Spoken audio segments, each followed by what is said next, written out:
Hello my future doctors, this side your bio wali ma'am Amisha Saraswat and I welcome you all on our YouTube channel MathGX। तो बच्चों हमने class 12th की biology में काफ़ी सारे interesting chapters को cover up कर लिया है and now we are going to study the most interesting and most trickiest chapter of 12th biology in zoology portion, that is biotechnology principles and processes. So इस chapter में we are going to study that what and how the biotechnology is performed और next chapter में we will study कि biotechnology का use करके what are the applications that you can implement for the welfare of human, ठीक है, या फिर for the welfare of society हम क्या क्या चीज़ें कर सकते हैं। तो मेरी तुमसे गुजारिश है फटाफट से पेन और नोट्स लेके बैठ जाओ ताकि तुम्हारा रिवीजन भी हो जाए और कुछ इंपॉर्टेंट चीज़ लगे तो तुम उसे मेंशन भी कर लो। इस चैप्टर के बाद, इसको लेक्चर को पढ़ने के बाद आई कैन अश्योर यू कि तुम्हारे मन में कोई भी डाउट नहीं बचेगा और तुम बायोटेक्नोलॉजी का हर क्वेश्चन अटेम्प्ट कर पाओगे, ठीक है। तो फटाफट से चलो स्टार्ट करते हैं हमारा चैप्टर बायोटेक्नोलॉजी। अगर कोई तुमसे बेसिक इन्फॉर्मेशन पूछे कि बायोटेक्नोलॉजी क्या है तो सबसे पहले ये रटी रटाई इन्फॉर्मेशन है जो एनसीईआरटी में गिवन है और ये जो इन्फॉर्मेशन थी, ये डेफिनेशन थी, it was given by European federation of biotechnology. तो नीट के लिए एक सवाल तो तुम्हारा यही बन गया कि ईएफबी की फुल फॉर्म क्या है, तो it is European federation of biotechnology. And इन्होंने बोला क्या था, this said the integration of natural science and organisms, cells, parts thereof and molecular analogues for the products and services। Ma'am इतनी अंग्रेजी तो हमें आती नहीं है तो मैं बताती हूँ। देखो, नेचुरल साइंस यानी कि फिजिक्स, केमिस्ट्री, बायोलॉजी, इसका इंटीग्रेशन करना है तुम्हें एक ऑर्गेनिज्म के साथ, या तो पूरा ऑर्गेनिज्म इन्वॉल्व हो जाए या ऑर्गेनिजम्स के सेल या फिर ऑर्गेनिज्म के मॉलिक्यूल्स, इनका जो इंटीग्रेशन है वो तुम्हें यूज़ करना है ऐसे प्रोडक्ट्स और ऐसे सर्विसेज लाने के लिए जो कि हमारे सोसाइटी के वेलफेयर के लिए इंपॉर्टेंट हो, ठीक है। तो कुल मिला के तुम्हें कुछ नहीं करना है, तुम्हें ऑर्गेनिजम्स और साइंस का इंटीग्रेशन करना है to achieve something good for human welfare, ठीक है। ये रटी रटाई भाषा है, इसको कोई नहीं पूछने वाला। बात करते हैं कि असली भाषा क्या है, असली मतलब क्या है बायोटेक्नोलॉजी का। तो देखो, बायोटेक्नोलॉजी में दो चीज़ें आती है, बायोलॉजी एंड टेक्नोलॉजी। सिंपल शब्द में बोलूँ तो लिविंग और टेक्नोलॉजी का इंटीग्रेशन, ठीक है। ऐसा नहीं है कि एक नया सब्जेक्ट बना है, अभी अभी लॉन्च हुआ है, ये बहुत सालों से, बहुत डिकेड से, बहुत ईयर से, बहुत सेंचुरी से यूज होता चला जा रहा है, बस नाम हमने इसको अब दिया है, ठीक है। तो उसी बेसिस पे बायोटेक्नोलॉजी के दो पार्ट्स होते हैं, क्लासिकल, ट्रेडिशनल या फिर modern biotechnology. So we have a classical biotechnology जिसको हम ट्रेडिशनल बायोटेक्नोलॉजी भी बोलते हैं, and we have a modern biotechnology, ठीक है। सो क्लासिकल बायोटेक्नोलॉजी में हम ऑर्गेनिजम्स की नेचुरल टेंडेंसी को यूज करते हैं, जैसे बियर प्रोडक्शन में ऑर्गेनिज्म यूज होता है, ब्रेड मेकिंग में ऑर्गेनिज्म यूज होता है, सैक्रोमाइसिस सर्विस है, तो वहाँ पे हम उसके साथ कोई छेड़छाड़ नहीं कर रहे, वो उसकी नॉर्मल कैपेसिटी है to do all those things. So natural tendency of the organisms is used in classical biotechnology, uses natural tendency of organisms, ठीक है। तो इस नेचुरल टेंडेंसी के अकॉर्डिंग एग्जांपल्स क्या आ जाएंगे, example making of curd, beer, इसके अलावा वाइन, एंटीबायोटिक्स एटसेट्रा, ठीक है। ये सारे नेचुरल टेंडेंसी में आ जाएंगे, लेकिन मॉडर्न टेक्नोलॉजी में, मॉडर्न बायोटेक्नोलॉजी में you have to integrate technology, ठीक है। सो यहाँ पे ऑर्गेनिज्म प्लस टेक्नोलॉजी, और यहाँ पर तुम्हारा एग्जाम्पल बन जाता है आईवीएफ, इन विट्रो फर्टिलाइजेशन, है ना, वो लैब कंडीशंस में किया जाता है, टेक्नोलॉजी का यूज होता है, बहुत कुछ चाहिए होता है, तो वो आईवीएफ आ जाएगा। और एग्जाम्पल क्या है, recombinant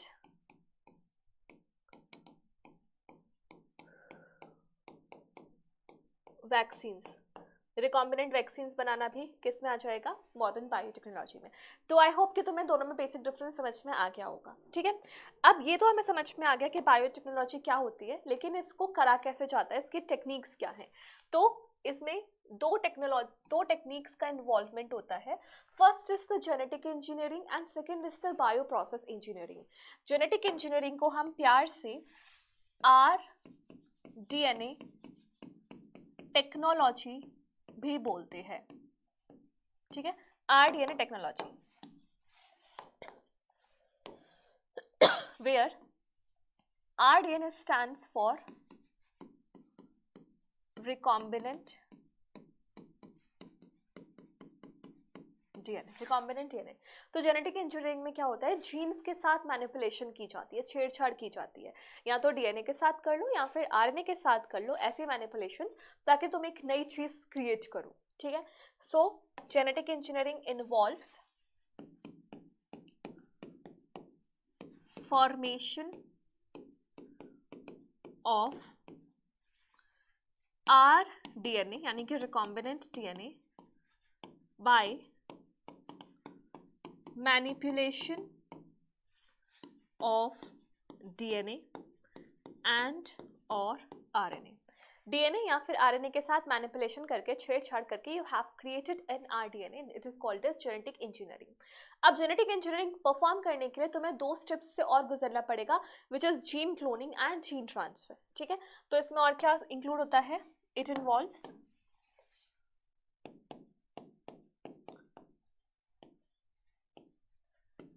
gene cloning and gene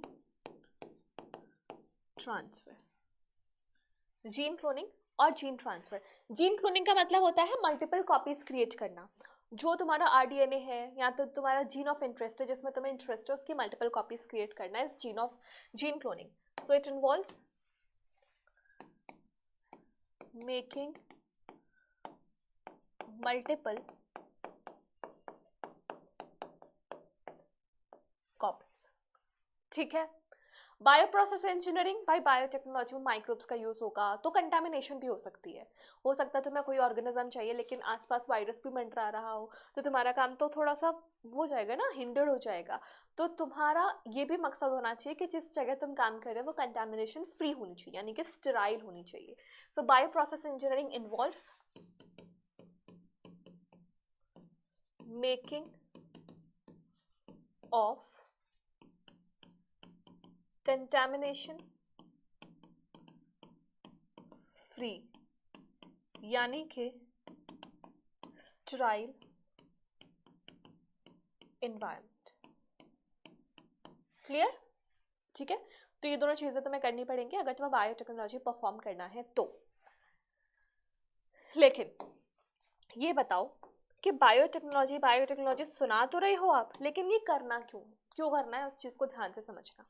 मान लो यहाँ पर एक बेसिक स्टोरी बता रही हूँ. यहाँ पे 2 लड़के हैं, एक के हेयर वाइट होते जा रहे हैं ना, प्री मैच्योर एजिंग हो रही है, और एक बच्चे के ऐसे बतख क्या होती है वो, मुर्गी जैसे बाल है, येलो कलर की. ठीक है, इसको सब भाव दे रही है, इसको कोई भाव नहीं दे रहा है ना, तो ये बेचारा दुखी बना देती है उसे.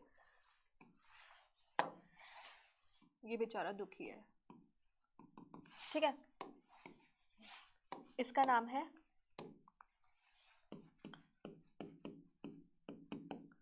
दुखी राम, इसका नाम है सुखी राम. ठीक है, अब दुखी राम सुखी राम के पास जाता है, यार मेरी तो जिंदगी झंड है, मुझे तो कोई लड़की भी नहीं देखती, कोई भाव भी नहीं देती, मेरे बाल ही सफ़ेद होते जा रहे हैं, बुढ़ा हो रहा हूँ, और तो ये देखो क्या स्टाइलिश बाल है, एकदम ऐसे स्वैग जैसे, मुझे भी तेरे जैसे बाल चाहिए, है ना. अब ये क्या कर सकते हैं, ये तो बेचारे बच्चे को तो कुछ समझ है ही नहीं. ये गए अमीशा मैम के पास. अमीशा मैम के पास हर चीज़ की हर ताले की चाबी होती है ना. तो मुझे पता था कि मैं कुछ ऐसा कर सकती हूँ कि इसके जैसे बाल इसके पास भी आ जाए. कैसे कर सकती हूँ, बायोटेक्नोलॉजी की हेल्प से. क्यों, मुझे क्या चाहिए ऐसा बायोटेक्नोलॉजी में, मुझे इसके सर का एक बाल चाहिए, है ना, सर का एक बाल. तो मान लो ये आए अमीशा मैम. ठीक है, अमीशा मैम ने क्या किया, आते ही चली गई है. तो अमीशा मैम ने क्या किया, इसके सर का एक बाल निकाल लिया, एक हेयर फॉलिकल निकाल लिया. ठीक है, अब यहाँ पर लिविंग एरिया जो होता है इसका, यहाँ पर प्रेजेंट है सेल्स, ठीक है। इन सेल्स के अंदर क्या होगा, डीएनए, और इन डीएनए में एक पोर्शन होगा जो उसके हेयर कलर को एनकोड कर रहा है ना। Gene for hair colour. तो मुझे पता चल गया कुछ ऐसा कर कमाल के तेरी हो जाऊं, नहीं, मुझे पता चल गया कि कुछ ऐसा हो जाए कि इसका ये जीन मैं यहां से निकाल दूं और उसमें डाल के एक्सप्रेस करा दूं, तो उसके बाल भी मस्त इस सुखी राम की तरह हो जाएंगे, है ना। सिंपल सी कहानी है, बायोटेक्नोलॉजी में हमें यही करना है। तो तुमने क्या किया, तुम्हारे पास ये पूरा डीएनए था, ठीक है। इस पूरे डीएनए में से तुम्हारे पास ये जीन ऑफ इंटरेस्ट था।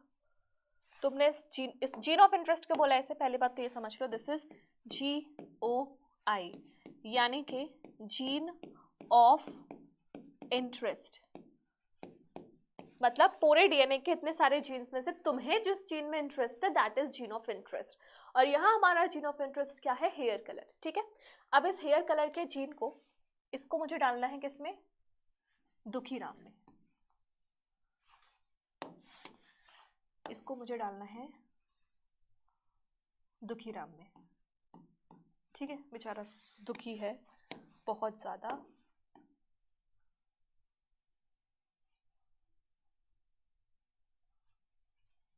ठीक है। दुखीराम में डालूंगी। मेरे पास दो तरीके हैं मेरे पास इसको डालने के।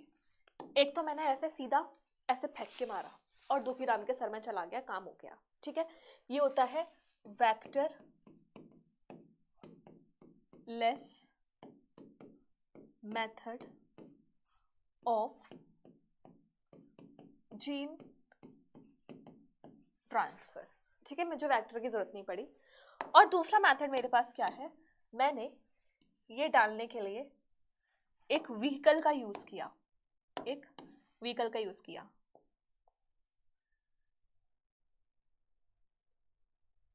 ऐसे, ठीक है। इसके अंदर मैंने अपना जीन ऑफ इंटरेस्ट भेजा, ये रहा मेरा जीन ऑफ इंटरेस्ट, और ये लेके जा रहा है। तो इसे कहा जाता है vector mediated method, vector mediated method of gene transfer.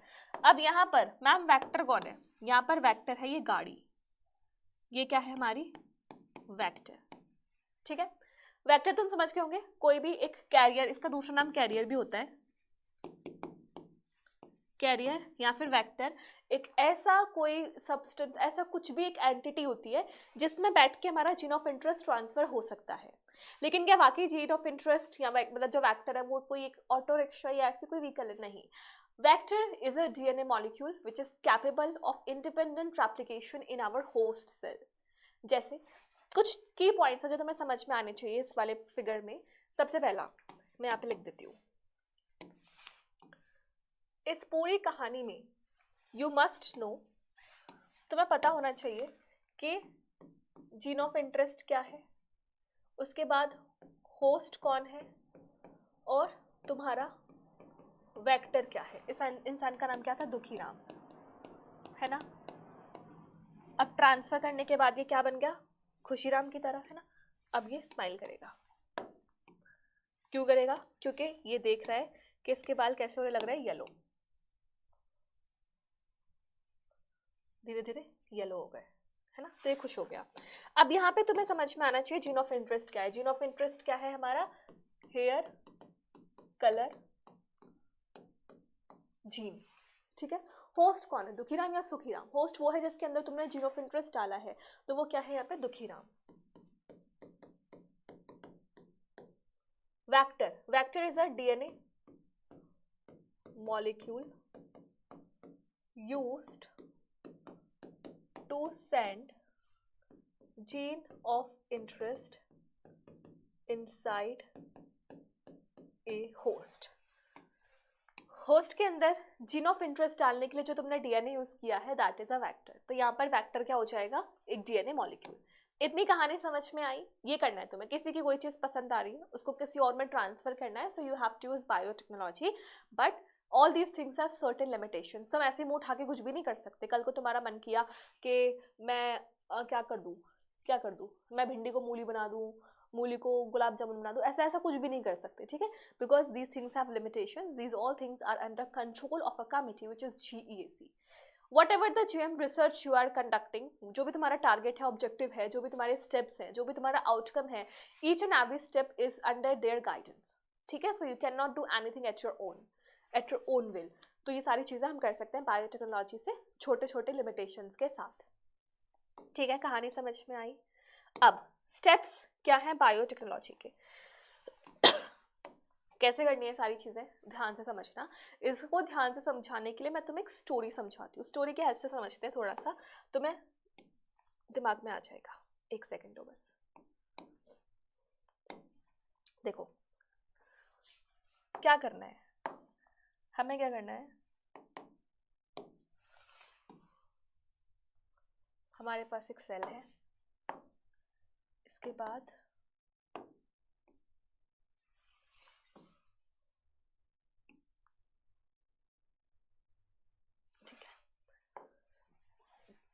तुम्हारा जो जीन ऑफ इंटरेस्ट है वो किसी के भी अंदर हो सकता है, वो बैक्टीरिया के अंदर, फंगस के अंदर, प्लांट के अंदर, एनिमल के अंदर, किसी के भी अंदर हो सकता है, ठीक है। मान लो मेरा ये एक ऑर्गेनिज्म, एक होस्ट है, इसके न्यूक्लियस में ये डीएनए है और इस डीएनए में कहीं जाके बैठा है मेरा जीन ऑफ इंटरेस्ट। मान लो ये गया, this is my gene of interest, ठीक है। तो अब मुझे क्या करना है, मुझे अपने जीन ऑफ इंटरेस्ट तक पहुंचना है। जैसे मैं ये रही, ठीक है, मुझे जीन ऑफ इंटरेस्ट तक जाना है। अंदर जाने के लिए मुझे क्या करना पड़ेगा, इसकी सेल वॉल को तोड़ना पड़ेगा, सेल मेम्ब्रेन को तोड़ना पड़ेगा, न्यूक्लियर एनवेलप को तोड़ना पड़ेगा, सब कुछ तोड़ना पड़ेगा ताकि मैं फाइनली डीएनए तक पहुंच जाऊं, है ना।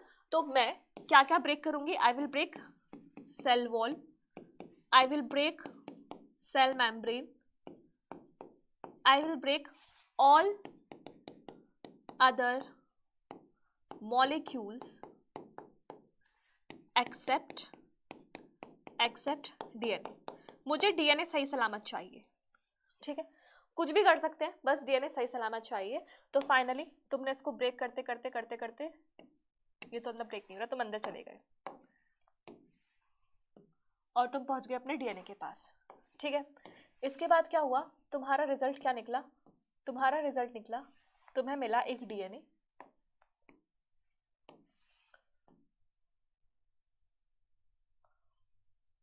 ठीक है, एंड इस डीएनए में प्रेजेंट था तुम्हारा जीन ऑफ इंटरेस्ट यहाँ पर, let it's mention it with GOI। But तुम नेक्ड आई से इस जीन ऑफ इंटरेस्ट को नहीं देख सकते, तो तुम क्या करोगे, इस इतने बड़े 2.2 मीटर के डीएनए के छोटे छोटे टुकड़े करोगे। कैसे करोगे, बिकॉज यू हैव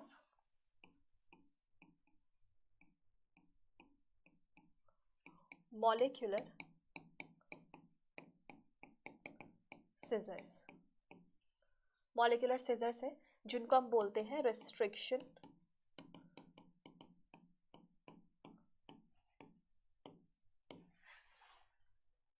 एंजाइम्स, ठीक है। जैसे लड़कियों की जुबान होती है कैंची की तरह कच कच कच कच चलती रहती है, सेम यही है रिस्ट्रिक्शन एंजाइम्स का काम। रिस्ट्रिक्शन एंजाइम्स का काम क्या होता है, बेसिकली अपने डीएनए पे ना कुछ कुछ लोकेशंस होती है, कुछ लोकेशंस,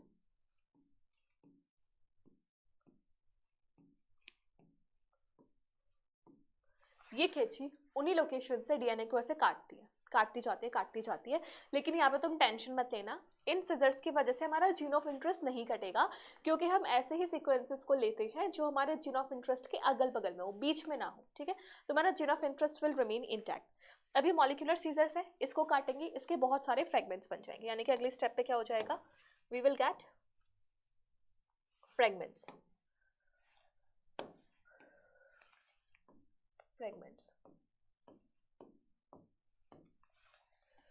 इन्हीं में से एक फ्रेगमेंट के पास हमारा जीन ऑफ इंटरेस्ट रहा होगा, ये हमारा जीन ऑफ इंटरेस्ट है, लेकिन हमें नेक्ड आई से विजिबल नहीं है।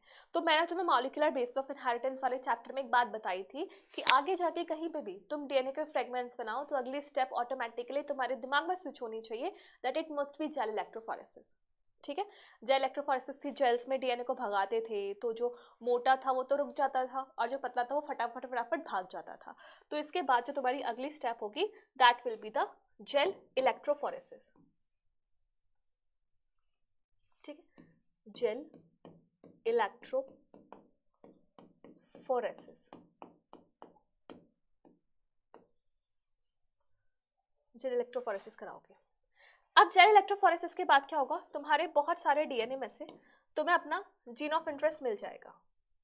You will get your gene of interest after staining, separation, comparison, सब कुछ करके तुम्हें फाइनली जीन ऑफ इंटरेस्ट मिल गया। अब इस जीन ऑफ इंटरेस्ट का तुम क्या कर सकते हो, क्या है इसका फ्यूचर फेट। ये जो जीन ऑफ इंटरेस्ट है, या तो इसको तुम वेक्टर के साथ जोड़ के ऑर्गेनिज्म में डालो या फिर इसका कराओ पीसीआर। क्या क्या बोला मैंने इसको, या तो लाइगेट जोड़ो it with vector and send it to host, या फिर करा लीजिए इसका PCR, polymerase chain reaction. Gene of interest को वेक्टर के साथ जोड़ो, वेक्टर के साथ जोड़ने के बाद इसको होस्ट में डालो, फिर होस्ट में उसका मल्टीप्लिकेशन करके मल्टीपल कॉपीज बनेंगी। या फिर अगर तुम्हें आर्टिफिशियली करना है तो पॉलीमरेज चेन रिएक्शन कराओ, जहां पर तुम्हारे एक जीन ऑफ इंटरेस्ट की मिलियंस में कॉपीज बन सकती है। So choice is yours whether you want to go for the natural method और you want to go for the technological method, it's totally your choice. ठीक है, तो क्या हुआ, हमने क्या किया, समझ में आया कहानी क्या चल रही है। हमें पूरी कहानी यहाँ तक कवर अप करनी है। कैसे हमने एक सेल में से अपना जीन ऑफ इंटरेस्ट डीएनए निकाला, सबसे पहले डीएनए निकाला, डीएनए के टुकड़े करे, उन टुकड़ों में से अपना जीन ऑफ इंटरेस्ट खोजा, उस जीन ऑफ इंटरेस्ट की या तो मल्टीपल कॉपीज बनाई पीसीआर की हेल्प से, या फिर उसको वेक्टर के साथ जोड़ के फिर हमने होस्ट में डाला टू क्रिएट मल्टीपल कॉपीज। आगे भी चॉइस है, तुम एक्सप्रेशन वेक्टर्स, ये तो क्लोनिंग वेक्टर है जो मल्टीपल कॉपीज बनाने के काम आता है, तुम एक्सप्रेशन वेक्टर्स डाल के अपने जीन ऑफ इंटरेस्ट का एक्सप्रेशन भी करा सकते हो, उसको आरएनए और आरएनए से प्रोटीन भी बना सकते हो, सब कुछ हो सकता है बायोटेक्नोलॉजी की हेल्प से। तो अब ये बेसिक स्टोरी तुम्हें समझ में आ गई है, तो कुछ भी नहीं बचा इस चैप्टर में। अब तुम्हें बस ये समझना है कि एक के बाद एक स्टेप करी कैसे जाती है और क्या क्या टूल्स यूज होते हैं इन स्टेप्स को परफॉर्म करने में। ठीक है, कहानी अब बहुत ही ज्यादा सिंपल हो गई है, उम्मीद है अब तुम्हें सब कुछ समझ में आएगा। ठीक है, ये बेसिक स्टोरी, तो बेसिक स्टोरी में सबसे पहले आता है ऑब्टेनिंग जीन ऑफ इंटरेस्ट, यानी कि पहले डीएनए निकालो। ठीक है, अब तुम्हारा जो ऑर्गेनिज्म है, जो सोर्स है, वो क्या क्या हो सकता है। हो सकता है तुम्हारा जीन ऑफ इंटरेस्ट बैक्टीरिया में हो, फंगस में हो, प्लांट में हो, एनिमल में हो, किसी में भी हो सकता है। तुम्हें जाना है डीएनए तक, तो क्या क्या तोड़ना है, सेल वॉल, सेल मेम्ब्रेन, बाकी के सारे प्रोडक्ट्स। बैक्टीरिया की सेल वॉल किसकी बनी होती है, पेप्टाइडोग्लाइकन।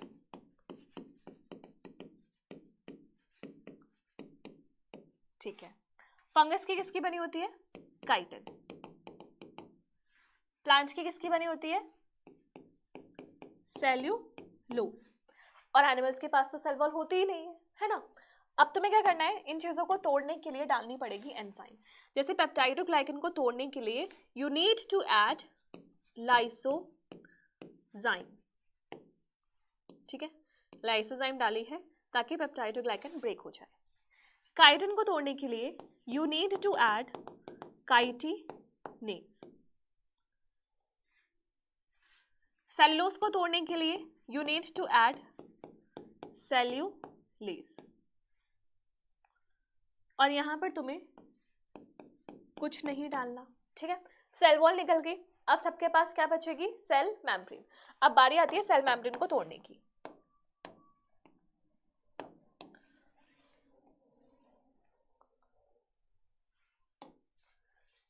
ये हो गया, ये देखो क्या बचा अब तुम्हारे पास, सेल मेम्ब्रेन। बेटा सिंगर एंड निकोलसन मॉडल के अकॉर्डिंग सेल मेम्ब्रेन किसकी बनी होती है, फॉस्फोलिपिड्स एंड प्रोटीन्स की। तो या तो तुम लाइपेज और प्रोटीएज डाल के सेल मेम्ब्रेन को तोड़ दो, या फिर बहुत सारे एनायनिक डिटर्जेंट्स भी अवेलेबल हैं, तुम वो मत सोचना रिन, सर्फ एक्सेल, टाइडी वाले नहीं, लैब कंडीशंस के लिए अलग डिटर्जेंट्स आते हो, उनको भी डाल के तुम अपनी सेल मेम्ब्रेन को रप्चर करवा सकते हो। ठीक है, तो सेल मेम्ब्रेन के लिए either we can use lipase, protease और एनायनिक डिटर्जेंट्स जैसे कि SDS, सोडियम डोडेसाइल सल्फेट्स भी डाल सकते हो। ठीक है, फाइनली तुम्हारे सेल में से सेल मेम्ब्रेन भी हट चुकी है। अब क्या बचेगा? सेल के अंदर की बाकी चीजें। क्या क्या है बाकी चीजें? You will be left with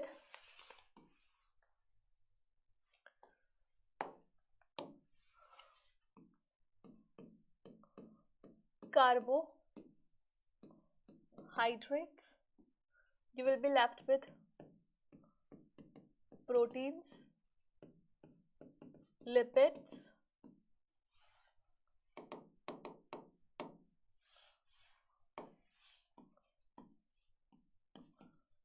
RNA,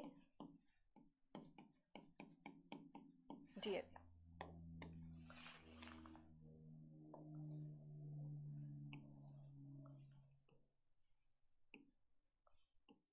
ठीक है, अब ये चीजें बची है तो फटाफट इनको तोड़ने के एंजाइम्स डाल दो। कार्बोहाइड्रेट्स को कार्बोहाइड्रेस, प्रोटीन्स को प्रोटीएज, लिपिड्स को लाइपेज, आरएनए को आरएनएज, डीएनए को डीएनएज। है ना?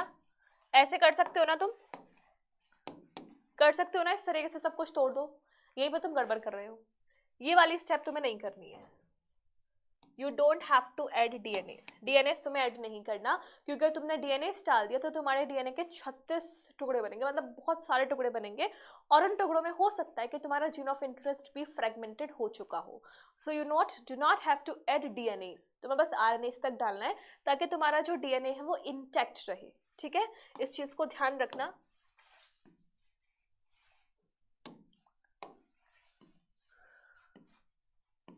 Needs to remain intact, so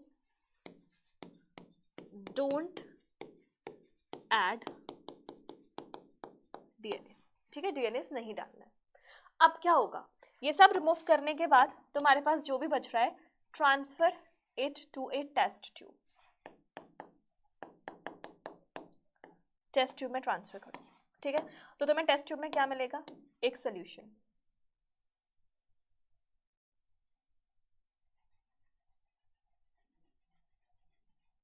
ठीक है, इसमें तुम्हारा डीएनए पड़ा हुआ तो होगा, लेकिन वो तुम्हें दिखेगा नहीं।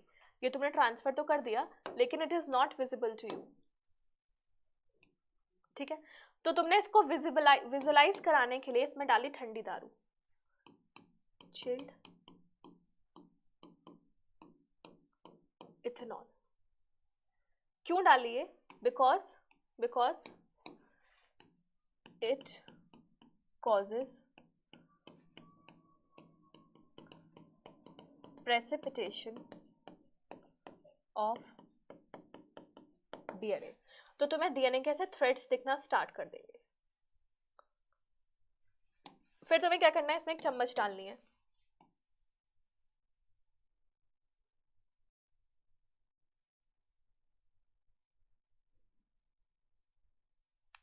ठीक है, और उस चम्मच से ऐसे निकाल के तुम अपना डीएनए का थ्रेड निकाल लेना है। इस प्रोसेस को हम क्या बोलते हैं? स्पूलिंग। ठीक है, तो finally you will have what you will have your spoon. ठीक है, और इस स्पून में क्या प्रेजेंट होगा? तुम्हारा डीएनए का थ्रेड, प्रेसिपिटेटेड डीएनए थ्रेड। ठीक है, इस तरीके से तुमने अपना डीएनए निकाल लिया, और इसी डीएनए में से किसी स्पेसिफिक लोकेशन पे प्रेजेंट होगा तुम्हारा जीन ऑफ इंटरेस्ट। मान लो ये क्या तुम्हारा gene of interest. This is your gene of interest. बात समझ में आई? पहली स्टेप समझ में हमने क्या किया? इस तरीके से अपना डीएनए निकाल लिया, और इसमें भी जीन ऑफ इंटरेस्ट है, लेकिन अभी हमें जीन ऑफ इंटरेस्ट देखने को नहीं मिला। ठीक है, तो उसको देखने के लिए तुम्हें क्या कराना पड़ेगा? रिस्ट्रिक्शन डाइजेशन, यानी कि मॉलिक्यूलर सीजर्स का यूज करना पड़ेगा, जिनको हम बोलते हैं रिस्ट्रिक्शन एंजाइम्स। ठीक है, तो अब क्या होगा?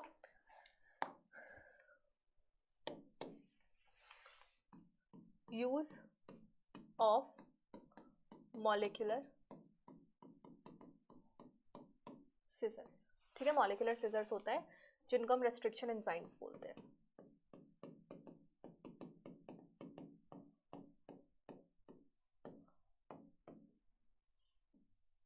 ठीक, अब ये एंजाइम्स क्या करेंगे, this is your DNA and this is your gene of interest. ठीक है, अब यहां पर इस पूरे डीएनए में कुछ कुछ साइट्स है जो मैंने तुम्हें बताया था, ये साइट्स।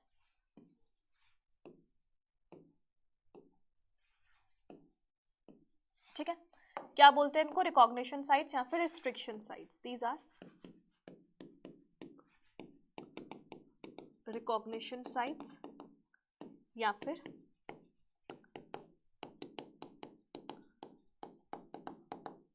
Restriction sites. ठीक है, तो मॉलिक्यूलर सिजर्स जो होती है इनको यहाँ से कट करेगी, यहाँ से यहाँ से यहाँ से यहाँ से यहाँ से, इट विल कट इट, और फाइनली हमें जो रिजल्ट मिलेगा वो कुछ ऐसा मिलेगा।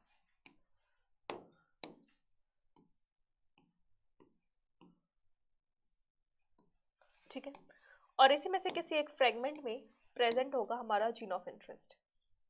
This is our gene of interest. But दिक्कत की बात तो यही है कि विजिबल नहीं है। तो वही मॉलिक्यूलर बेसिस ऑफ इनहेरिटेंस में हमने पढ़ा था कि जब भी तुम्हारा फ्रेगमेंट्स बन जाएं, सो अगली step will be the gel electrophoresis, और वही हमें यहाँ पे करना है। The next step is the gel electrophoresis. अब ये कैसे की जाती है, इस चीज को ध्यान से समझना।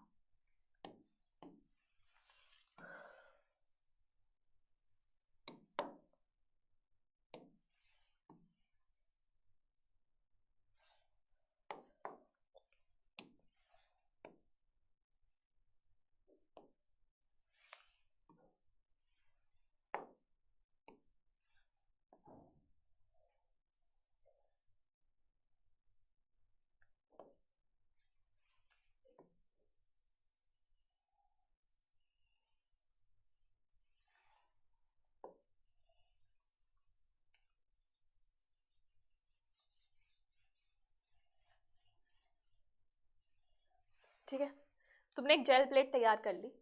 अब यहाँ पर क्या होता है, यहाँ पर कुछ वेल्स होते हैं, देयर आर सर्टेन वेल्स।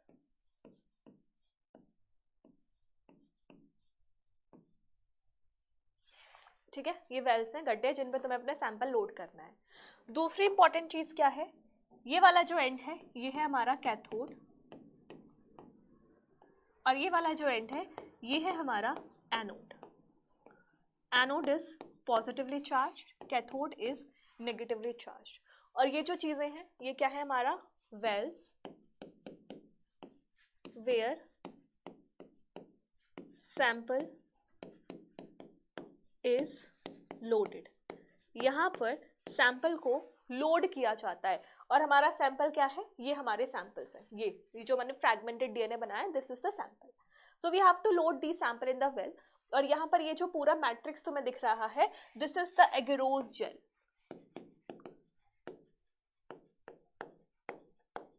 ठीक है, क्या है ये, एगेरोस जेल। तो कुछ की पॉइंट्स है जो मैं तुम्हें यहाँ पे लिखना चाहती हूँ। सबसे पहली बात,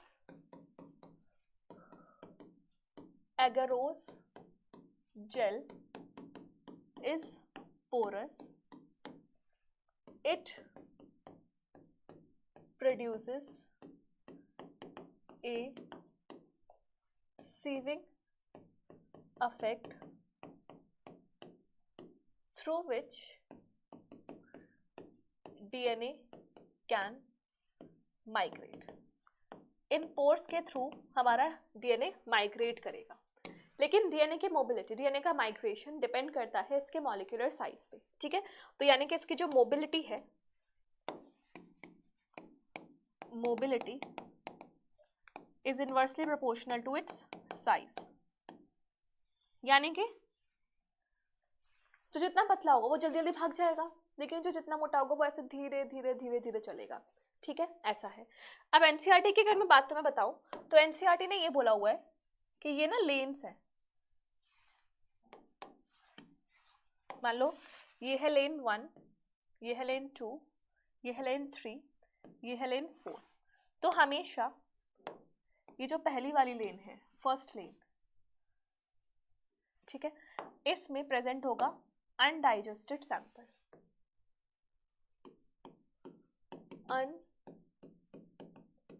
अनडाइजेस्टेड लेन। यहाँ पे तुमने बिना डाइजेशन के अपना डीएनए डाला है और बाकी के सैंपल्स में तुमने डाइजेस्टेड सैंपल्स अपने डाले हैं, ठीक है। तो यहाँ पर क्या होगा, मूवमेंट होगा साइज के बेसिस पे,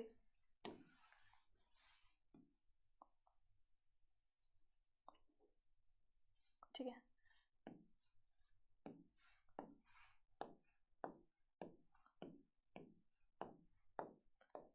यहाँ पर जो सबसे आगे आएगा वो स्मॉलेस्ट होगा और जो सबसे पीछे रह जाएगा वो लार्जेस्ट होगा, है ना।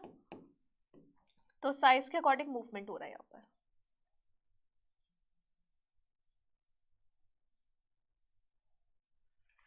क्लियर आई ये बात? कैथोड भगा रहा है नेगेटिवली चार्ज और एनोड कह रहा है आजा आजा आजा, क्योंकि anode is positively charge and DNA is negatively charge, ठीक है, इस तरीके से। अब तुम्हें क्या करना है, तुम्हें दिख नहीं रहा, you are not able to see it, तो तुम्हें डालनी है एक stain, you have to add a stain. मैं यहाँ पे स्टेन का नाम लिख देती हूँ, स्टेन का नाम है इथिडियम ब्रोमाइड, इथिडियम ब्रोमाइड। और इथिडियम ब्रोमाइड को शॉर्ट में लिख देते हैं ETBr। तुमने ETBr इसमें डाला, ठीक है। और मान लो ये तुम्हारा जीन ऑफ इंटरेस्ट था, तो ये जीन ऑफ इंटरेस्ट तुम्हारा दिखेगा और इसको जब तुम यूवी रेडिएशन में डालोगे तो यहाँ पे ऑरेंज रेड पिंकिश कलर के पैटर्न्स दिखेंगे।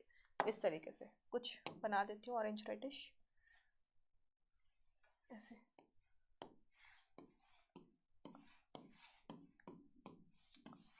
हल्का हल्का पिंक भी कर देती हूँ।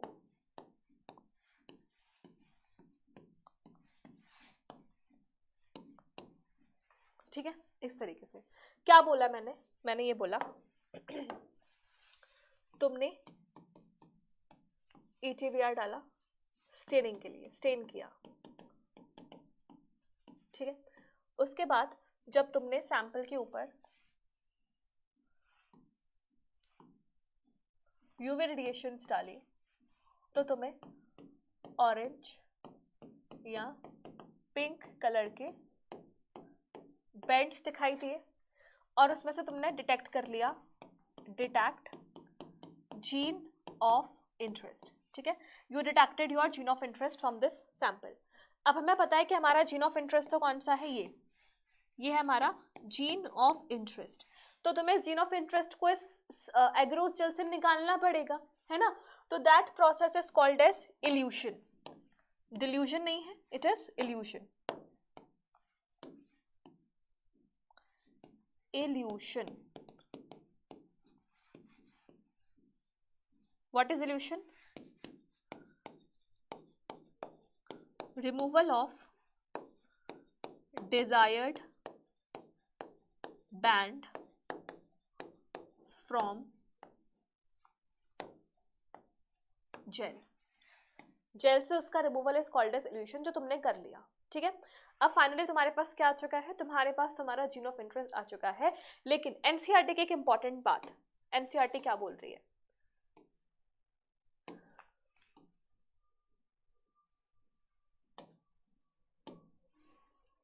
ठीक है, मैं नहीं बोल रही, एनसीईआरटी बोल रही है। क्या लिख रही है, एनसीईआरटी, ध्यान से सुनना, मैं हिंदी में लिख रही हूँ।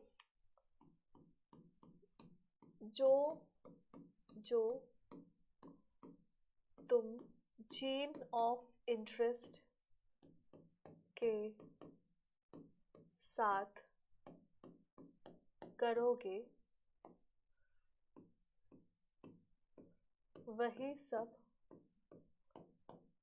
वेक्टर के साथ भी करना है। इंपॉर्टेंट बात, जो भी चीज़ें तुम जीन ऑफ इंटरेस्ट के साथ करोगे वही चीजें तुम्हें वेक्टर के साथ भी करनी है, इंपॉर्टेंट है। यानी कि अगर तुम वेक्टर का रेस्ट्रिक्शन डाइजेशन करा, मतलब जीन ऑफ इंटरेस्ट का रेस्ट्रिक्शन डाइजेशन कराओगे तो वेक्टर का भी कराना है और सेम एंजाइम के साथ कराना है। अगर तुमने जीन ऑफ इंटरेस्ट का इलेक्ट्रोफोरेसिस कराया तो वेक्टर का भी कराना है, सब कुछ सेम होगा दोनों चीजों के लिए, ठीक है। फाइनली तुमने अपना जीन ऑफ इंटरेस्ट निकाल लिया। अब जीन ऑफ इंटरेस्ट निकालने के बाद क्या होगा, उसका एम्प्लीफिकेशन, ठीक है, gene amplification.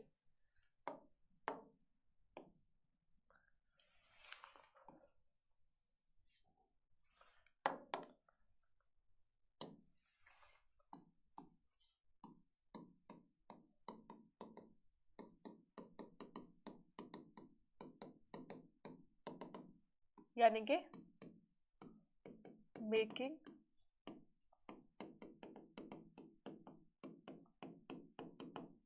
Multiple copies. Multiple copies बना लो। मल्टीपल कॉपीज कैसे बना रहे हो, बाय यूजिंग पीसीआर।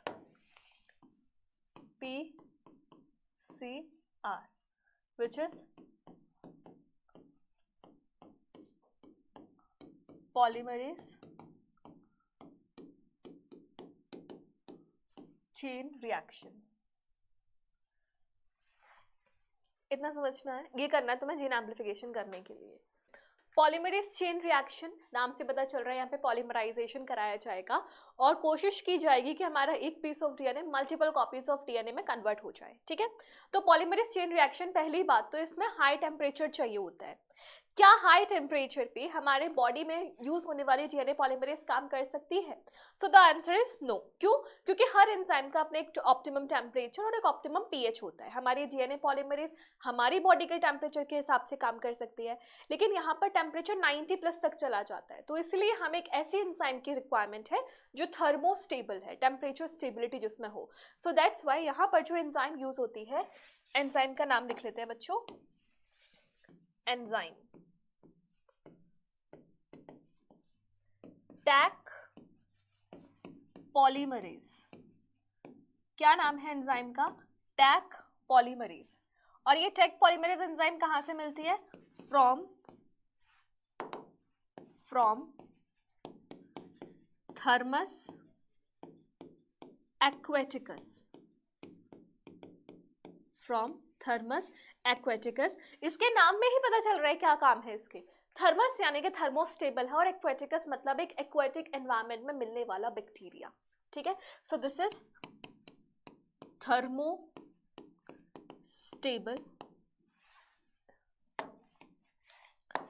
ये एंजाइम है थर्मोस्टेबल।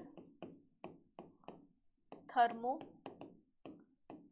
यानी हाई टेम्परेचर पर भी स्टेबल रहेगी। और दूसरा, ये जो ऑर्गेनिज्म है ये कैसा है? एक्वेटिक।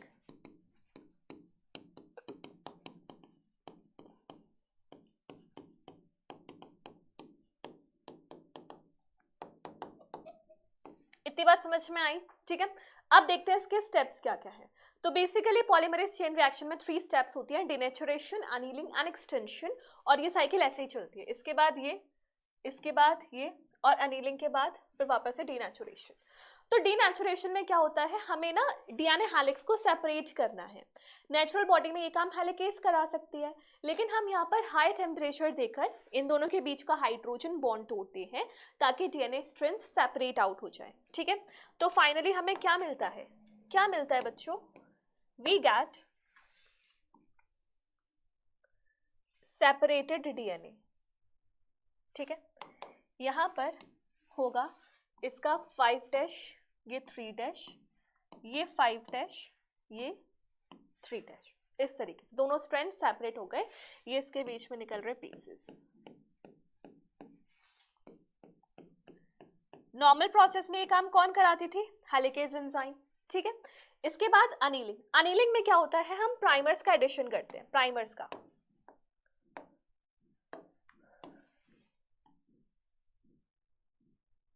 ये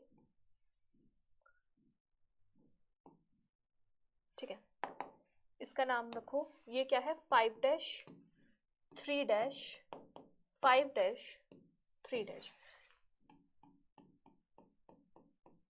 अब मुझे बच्चे बताने जा रहे हैं कि हम यहाँ पे जो प्राइमर्स डालेंगे वो प्राइमर्स किधर की तरफ अटैच करूं, इसमें किधर अटैच करूं और इसमें किधर अटैच करूं? सोचो सोचो।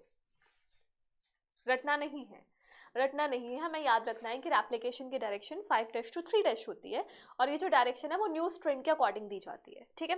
तो इस हिसाब से मैम हमें समझ में आया कि प्राइमर यहाँ ऐड होगा, यहाँ 5 ऐसे ही यहाँ 5, ठीक है। प्राइमर एडिशन हो गया। कितना टेम्परेचर चाहिए, कम कर दिया 50 to 65 डिग्री 56 डिग्री सेल्सियस। इसके बाद नेक्स्ट स्टेप इज एक्सटेंशन। काफी बार तो इतना सिंपल सवाल ही पूछ लिया जाता है कि करेक्ट ऑर्डर बताओ पॉलीमरेज चेन रिएक्शन का, तो तुम समझ सकते हो कितना सिंपल है ये। इसके आगे का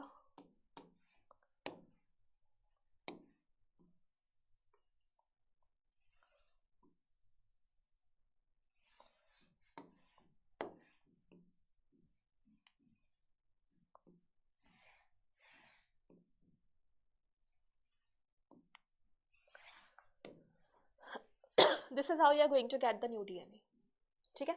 इनके बीच में बॉन्ड्स,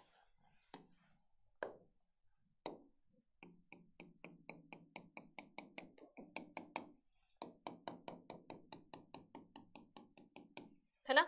ये तुम्हें पता है, ये 5 तो ये 3, ये 3 तो ये 5, ऐसे ही ये वाला 3, ये 5, ये 3, ये 5। समझ में आया है ना। अब यहां पर ऐसा नहीं है कि तुम्हें, एक सेकेंड, ये गंदा हो गया,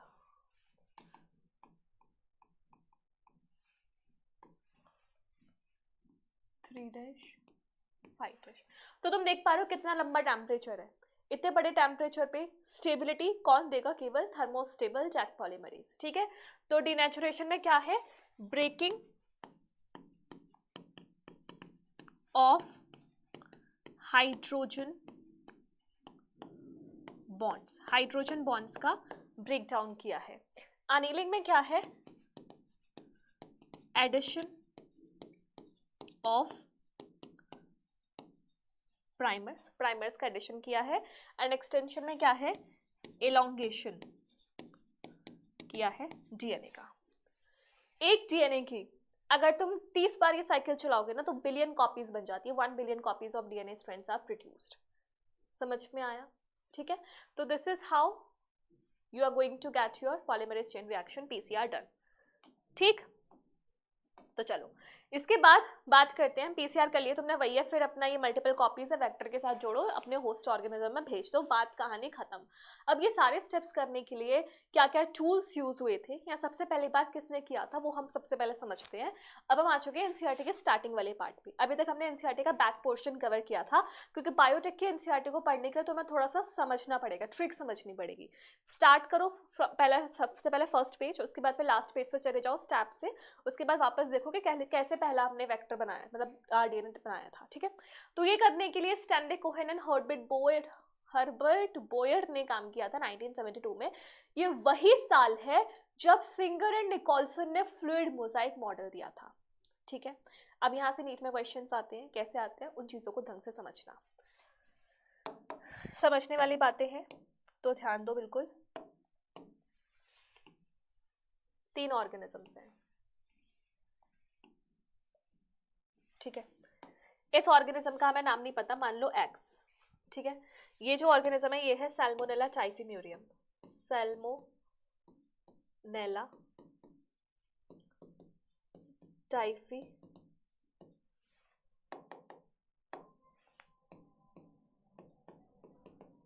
थोड़ा स्पेलिंग में दिक्कत हो सकती है, मुझे ऐसा क्यों लग रहा है TYPHI होती है।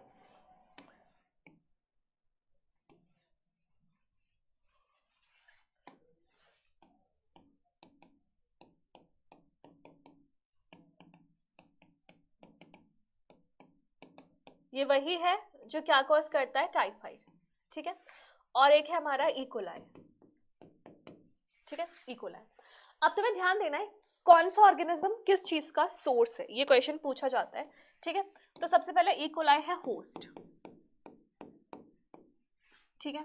ये जो एक्स ऑर्गेनिज्म है ये है source of gene of interest, and ये जो है ये है source of plasmid,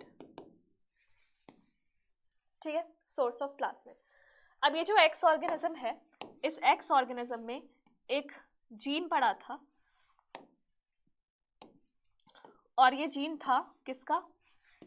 antibiotic resistance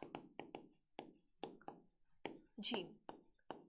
बहुत से लोग इसमें कंफ्यूजन क्रिएट करते हैं, कोई कहता है कि सैल्मोनेला टाइफी का ही वो जीन था, कोई कहता है किसी और का। तो तुम एनसीईआरटी की लाइंस अगर पढ़ोगे तो उसमें भी क्लियर है, एक एक्स ऑर्गेनिज्म से एंटीबायोटिक रेजिस्टेंस जीन लिया और इस सैल्मोनेला टाइफी से लिया उसका प्लाज्मिड। ठीक है, plasmid is acting as a vector.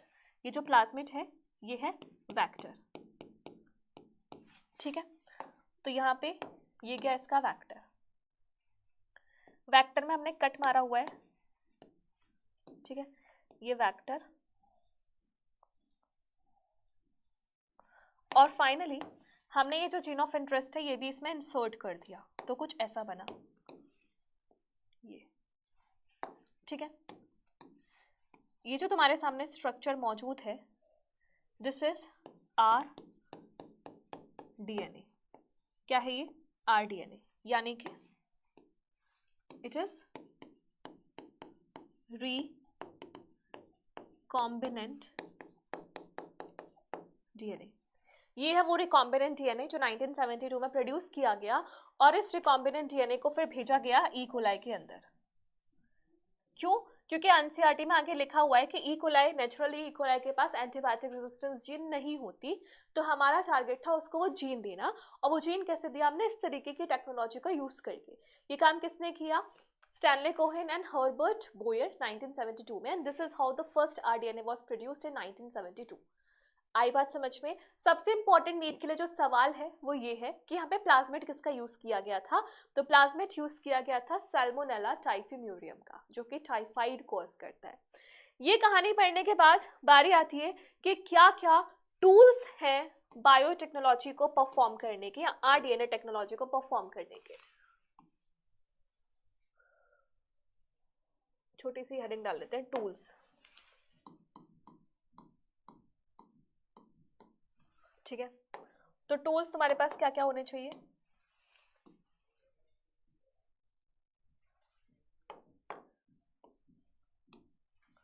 You must have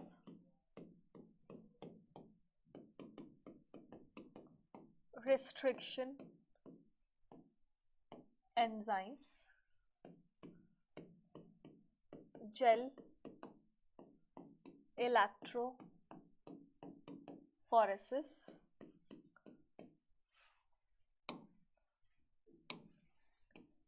PCR,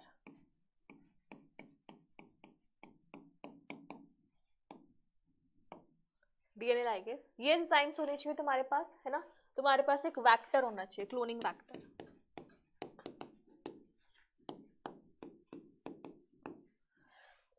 ये बेसिक एसेंशियल इंपॉर्टेंट टूल्स हैं which you must have in order to perform r DNA technology. तो सबसे पहले हम बात करते हैं सबसे अहम टॉपिक की, एंड सबसे important topic is restriction endonuclease. अपने आप में ही ये बहुत बड़ा टॉपिक है।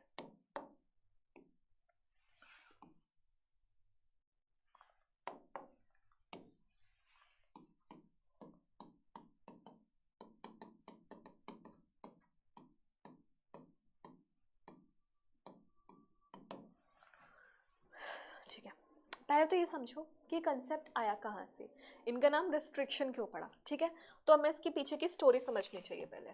स्टोरी, ठीक है। तो नॉर्मली क्या होता है, हमारे पास एक बैक्टीरिया, ये एक बैक्टीरिया है। ठीक है, इसके बाद यहाँ पर प्रेजेंट है बैक्टीरियोफेज।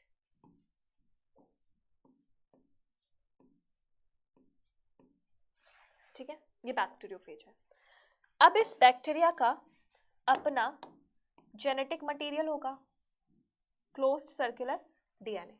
ठीक है, और यहाँ पर इसका अपना जेनेटिक मटेरियल होगा जो ये इंसर्ट कर देता है किसके अंदर? बैक्टीरिया के अंदर। तो यहाँ पर इसका जेनेटिक मटेरियल आ चुका है। ठीक, अब हमें पता है कि जो बैक्टीरियोफेज है ये ऐसे वायरसेस होते हैं जो बैक्टीरिया को इन्फेक्ट करते हैं, तो बैक्टीरिया के पास कुछ तो डिफेंस मैकेनिज्म होना चाहिए ना अपने आप को बचाने के लिए। तो इसके पास दो एंजाइम्स होती हैं और ये पूरा सिस्टम देखा गया था 1963 में, 1963 में। ठीक है, क्या देखा गया, ये इसके पास दो चीज़ें होती है, इसके पास दो चीज़ें होती है, क्या क्या, एक तो सिजर्स, ठीक है, और दूसरा एंजाइम होती थी जिसका नाम है methylase. This is methylase enzyme, और ये क्या है, रेस्ट्रिक्शन एंजाइम। ठीक है, ये दो तरीके के एंजाइम देखी गई बैक्टीरिया के अंदर 1963 में। तो ये जो मिथाइलेज एंजाइम है वो क्या करती है, इसके डीएनए पे मिथाइल ग्रुप ऐड कर देती है, मिथाइल ग्रुप।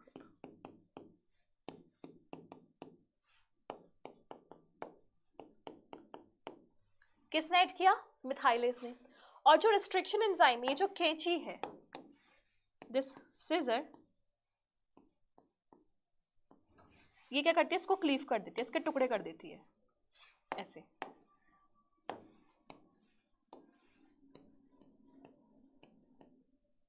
फ्रैगमेंट हो गए इसके। ठीक है, अब इसके फ्रैगमेंट हो गए तो ये कैसे इंटीग्रेट करेगा और कैसे बैक्टीरिया को हार्म करेगा। तो रेस्ट्रिक्शन एंजाइम्स, ये जो रेस्ट्रिक्शन एंजाइम्स हैं वो इसके डीएनए को कोई हार्म नहीं पहुंचा पाती, लेकिन बैक्टीरियोफेज के डीएनए को हार्म पहुंचा देती है, क्योंकि रेस्ट्रिक्शन एंजाइम्स मिथाइलेटेड डीएनए को आइडेंटिफाई नहीं कर सकती है। ठीक है, तो यहाँ पर तुम्हें समझ में आना चाहिए, ये जो बैक्टीरियोफेज के डीएनए को रेस्ट्रिक्ट कर रही है अपना प्रोपोगेशन करने से, इसलिए इसको कहा जाता है रेस्ट्रिक्शन एंजाइम्स। ठीक है, तो रेस्ट्रिक्शन, इस पूरे सिस्टम को कहा जाता है modification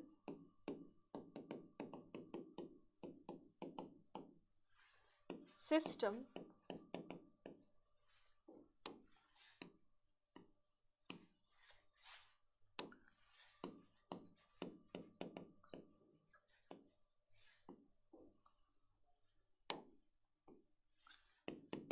is the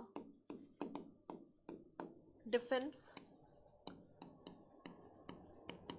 mechanism of bacterium where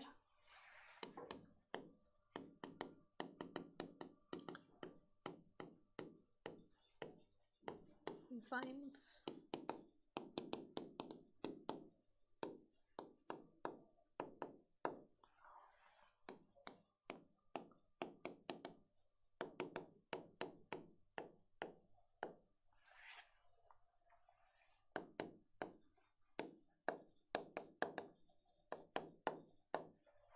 आया समझ में। ठीक है, so this is how these two enzymes were identified in 1963। बात करें रेस्ट्रिक्शन एंजाइम्स की, तो रेस्ट्रिक्शन एंजाइम्स दो टाइप्स की होती हैं।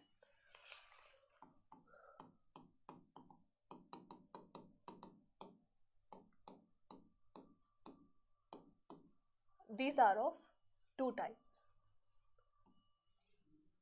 एक होती है एंडोन्यूक्लियस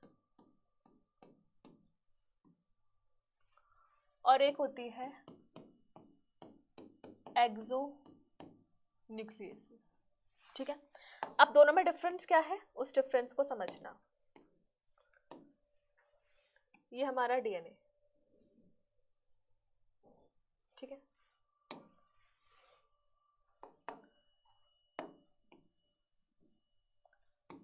मान लो ये है हमारा डीएनए,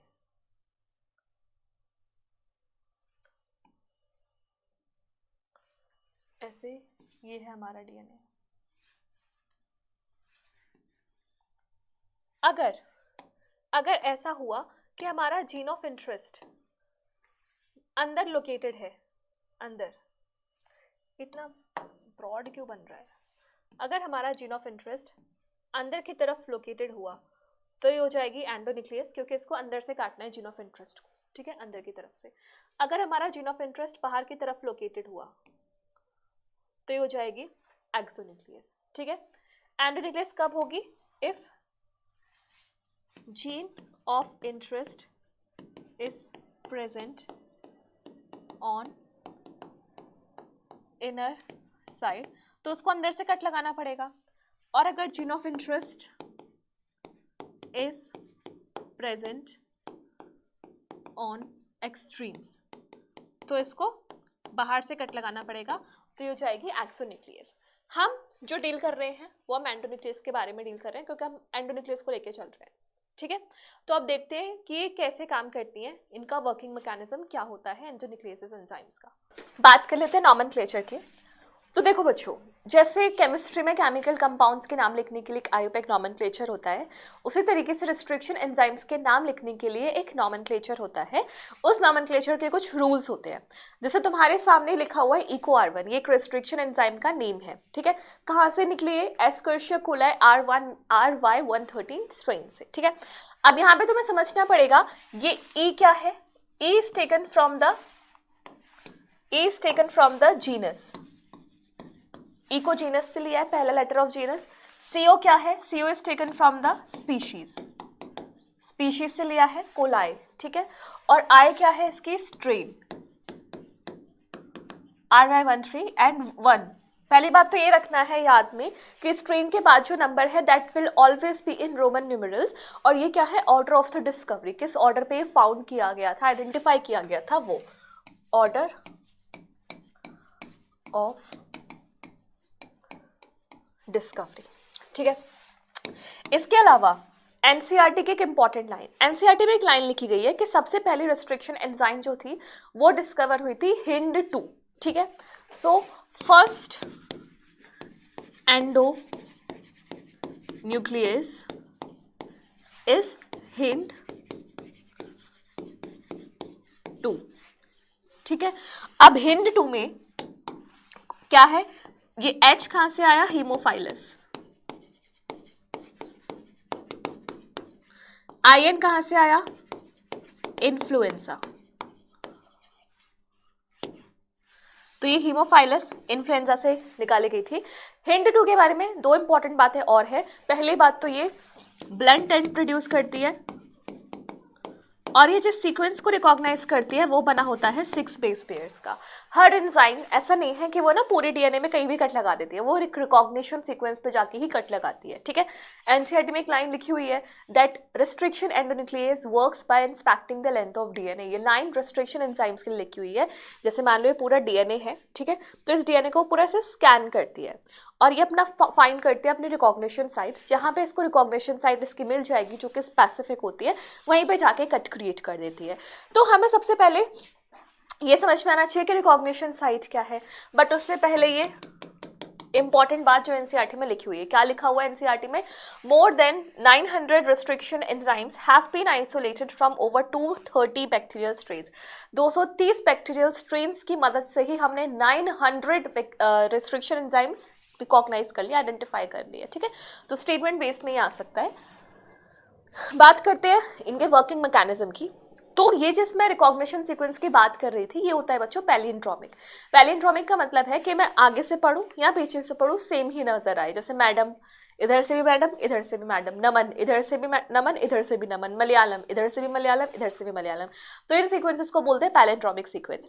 लेकिन दिक्कत ये है कि पैलिंड्रोमिक सीक्वेंस को हम डीएनए में कैसे देखें? क्योंकि डीएनए में तो 2 स्ट्रैंड्स होते हैं, एक ऊपर एक नीचे। तो तुम्हें क्या करना है? तुम्हें एक फिक्स कर लेना है कि मैं 3' to 5' पढ़ना चाहूंगी या फिर 5' to 3'। तो मैंने फिक्स कर लिया कि मुझे 5' to 3' में पढ़ के जाना है कि कैसे चलेगा। तो हमें तो पता है कि दोनों स्ट्रैंड्स एंटी पैरेलल होते हैं, इसका 5' इधर, इसका 3' इधर, नीचे का 5' इधर, 3' इधर। तो 5' 3' पढ़ो। जैसे सीक्वेंस है GAATTC जो एनसीईआरटी बुक में मेंशन है। यहाँ 5' to 3' जा रही हूँ तो GAATTC, और वहाँ से 5' to 3' जा रही हूँ तो भी GAATTC। यानी कि ये जो सीक्वेंस है वो पैलिंड्रोमिक है, and this sequence is the sequence of enzyme कौन सी? EcoR1, ठीक है। तो इस तरीके से तुम्हें रिकॉग्नाइज करना पड़ता है। आगे जो रेस्ट्रिक्शन साइट्स है वो दो तरीके के एंड्स प्रोड्यूस कर सकती हैं अपॉन बीइंग कट, एक है ब्लंट एंड और एक है स्टैगर्ड एंड।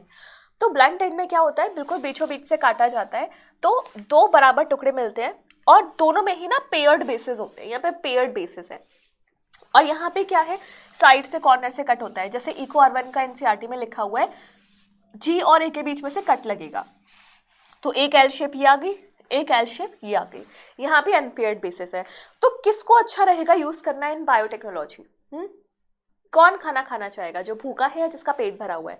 ऑब्वियसली जिसको भूख है, इनको भूख है, किसकी भूख है? पेयरिंग करने की। तो स्टैगर्ड एंड्स को ज़्यादातर यूज़ किया जाता है बायोटेक्नोलॉजी में, क्योंकि उससे डीएनए लाइगेज की वर्किंग बहुत आसान हो जाती है।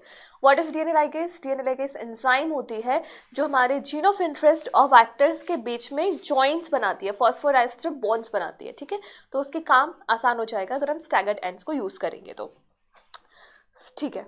अब हमें समझना पड़ेगा कि ब्लंट एंड्स बनाने के बाद वेक्टर के साथ कैसे जोड़ते हैं जीन ऑफ इंटरेस्ट। तो ठीक है, यहाँ पे ध्यान से सुनना, ये बीच में हमारा जीन ऑफ इंटरेस्ट, और जीन ऑफ इंटरेस्ट के इधर भी रिकॉग्निशन सीक्वेंस है, इधर भी रिकॉग्निशन सीक्वेंस है। मान लो ये ब्लंट एंड बना रहा है, ऐसा कोई सीक्वेंस नहीं है बट मैंने बनाया है, अपने मन से अज्यूम किया है, इसको बीचों बीच से काटा, ठीक है, बीचों बीच से काटा, यहाँ से भी और यहाँ से भी, और सेम एंजाइम के साथ तुम्हें वेक्टर को भी काटना पड़ेगा ताकि सेम टाइप्स के एंड्स प्रोड्यूस हो। तो इसको भी बीच में से काटा। तो अब काटने के बाद क्या होगा, वेक्टर के पास एक साइड क्या अटैच रह जाएगा, ए ए ए टी टी टी, और इधर क्या अटैच रह जाएगा, टी टी टी ए ए ए। ये तो वेक्टर का है, ठीक है। अब तुमने जो जीन ऑफ इंटरेस्ट का काट के लगाया है वो क्या आएगा, इधर से कट के आएगा, टी टी टी ए ए ए, यहाँ पर ए ए ए टी टी टी, और बीच में क्या आ जाएगा तुम्हारा जीन ऑफ इंटरेस्ट जो वहाँ से आया है, ये ऐसे, ये जीन ऑफ इंटरेस्ट लग जाएगा, ठीक है। तो ये जो तुमने अभी अभी बनाया है, what is it, it is your rDNA, जहाँ पे वेक्टर भी है और तुम्हारा जीन ऑफ इंटरेस्ट भी है। वही अगर मुझे स्टैगर्ड एंड के साथ बनाना होता तो मुझे सेम एंजाइम से तो अपने वेक्टर को काटना पड़ेगा और सेम एंजाइम से अपने किसको काटना पड़ेगा, जीन ऑफ इंटरेस्ट को। तो काटने के बाद क्या होगा, यहां से कट लगेगा, so it is going to be G C T T A, ठीक है। और यहाँ क्या आ जाएगा, ए ए टी टी सी जी, ठीक है। एक एल इधर बनेगा, एक एल उधर बनेगा। वहां से कट के क्या आ रहा है, वहां से आ रहा है ए ए टी टी सी जी, और यहाँ पे क्या आ जाएगा, जी सी टी टी ए, ठीक है। और इन दोनों के बीच में क्या लग जाएगा हमारा, gene of interest. So this is how staggered ends and blunt ends are together introduced in your vector as well as in your gene of interest। और मुझे उम्मीद है कि तुम्हें ये समझ में आया होगा, है ना, कोई दिक्कत की बात नहीं है, बहुत ईजी सी चीज़ें हैं ये। आगे बढ़ते हैं, बात करते हैं क्लोनिंग वैक्टर्स। क्लोनिंग वैक्टर्स क्या होते हैं, ऐसे वैक्टर्स जो तुम्हारे जीन ऑफ इंटरेस्ट को होस्ट तक ले जाएंगे एज वेल एज उनकी क्लोनिंग कराएंगे, यानी कि एम्प्लीफिकेशन कराएंगे, ठीक है। So what are cloning vectors,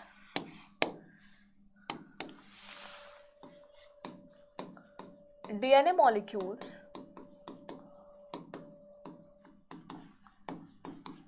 that helps in insertion of gene of interest inside host as well as their cloning में भी हेल्प करते हैं। क्या प्रॉपर्टीज होती है, ऑरिजिन ऑफ रेप्लिकेशन होता है, हाई कॉपी नंबर होता है, क्लोनिंग साइट्स होती है, सेलेक्टेबल मार्कर होते हैं। ऑरिजिन ऑफ रेप्लिकेशन अलाउ करता है उनको कि वो इंडिपेंडेंट रेप्लिकेशन कर सके। इंडिपेंडेंट रेप्लिकेशन मतलब ऐसी रेप्लिकेशन जहाँ पे उनको मेन क्रोमोसोमल डीएनए पे डिपेंड ना होना पड़े, ठीक है। So origin of replication allow independent replication,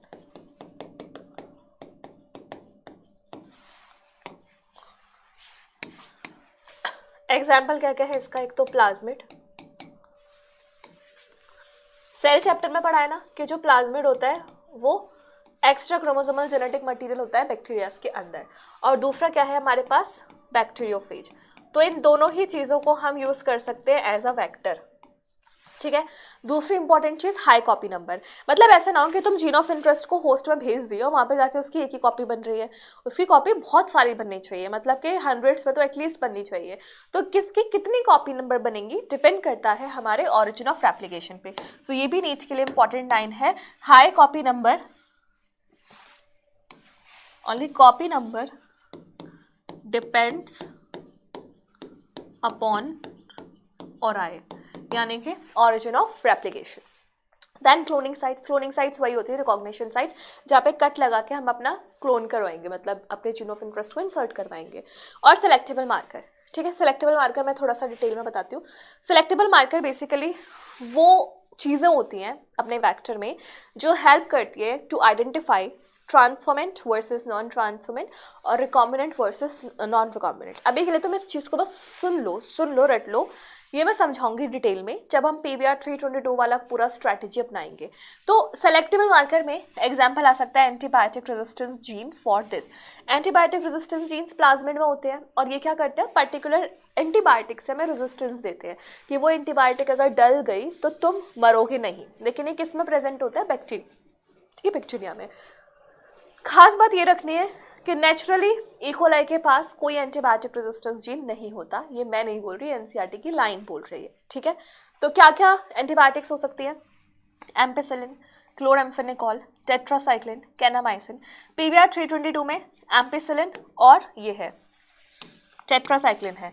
ampicillin को हम रिप्रेजेंट करते हैं AMP ऊपर R, और टेट्रासाइक्लिन को रिप्रेजेंट करते हैं TET और ऊपर R, ठीक है।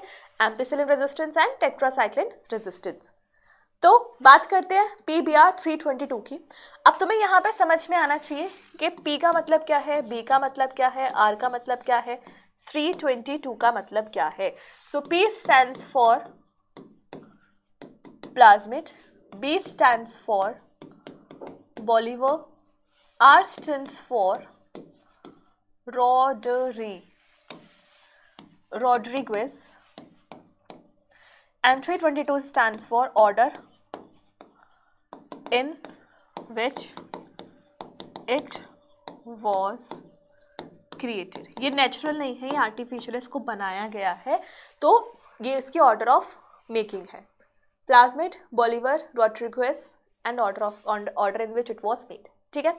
तो PBR 322 अगर क्लोनिंग फैक्टर है तो इसके पास क्या क्या होना चाहिए, ऑरिजिन ऑफ साइट होनी चाहिए, हाई कॉपी नंबर होने चाहिए, उसके अलावा क्लोनिंग साइट्स होनी चाहिए और सेलेक्टेबल मार्कर होने चाहिए, ठीक है। तो PBR 322 में अभी मैंने पीछे ही बताया था कि इसमें दो सेलेक्टेबल मार्कर्स हैं, one is for ampicillin and second is for tetracycline, ठीक है। तो एक बार PBR 322 का स्ट्रक्चर समझते हैं कि कैसा होता है।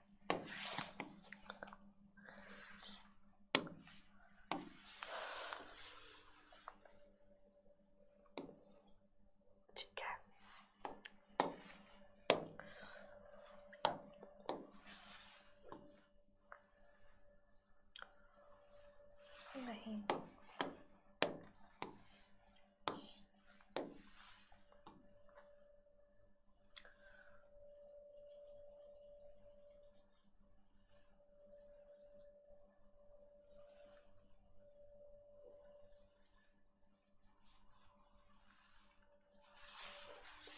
अरे यार कितना गंदा लग रहा है ये।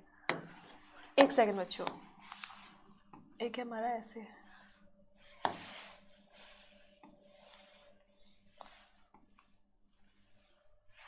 और एक होगा यहाँ पर, ठीक है।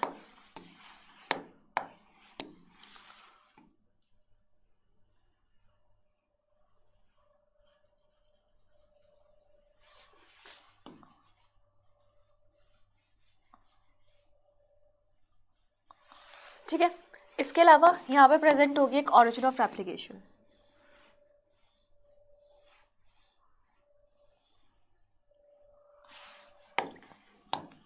एक यहाँ पर भी,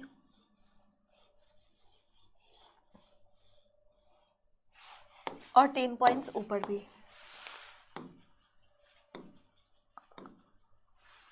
दो पॉइंट्स इसके अंदर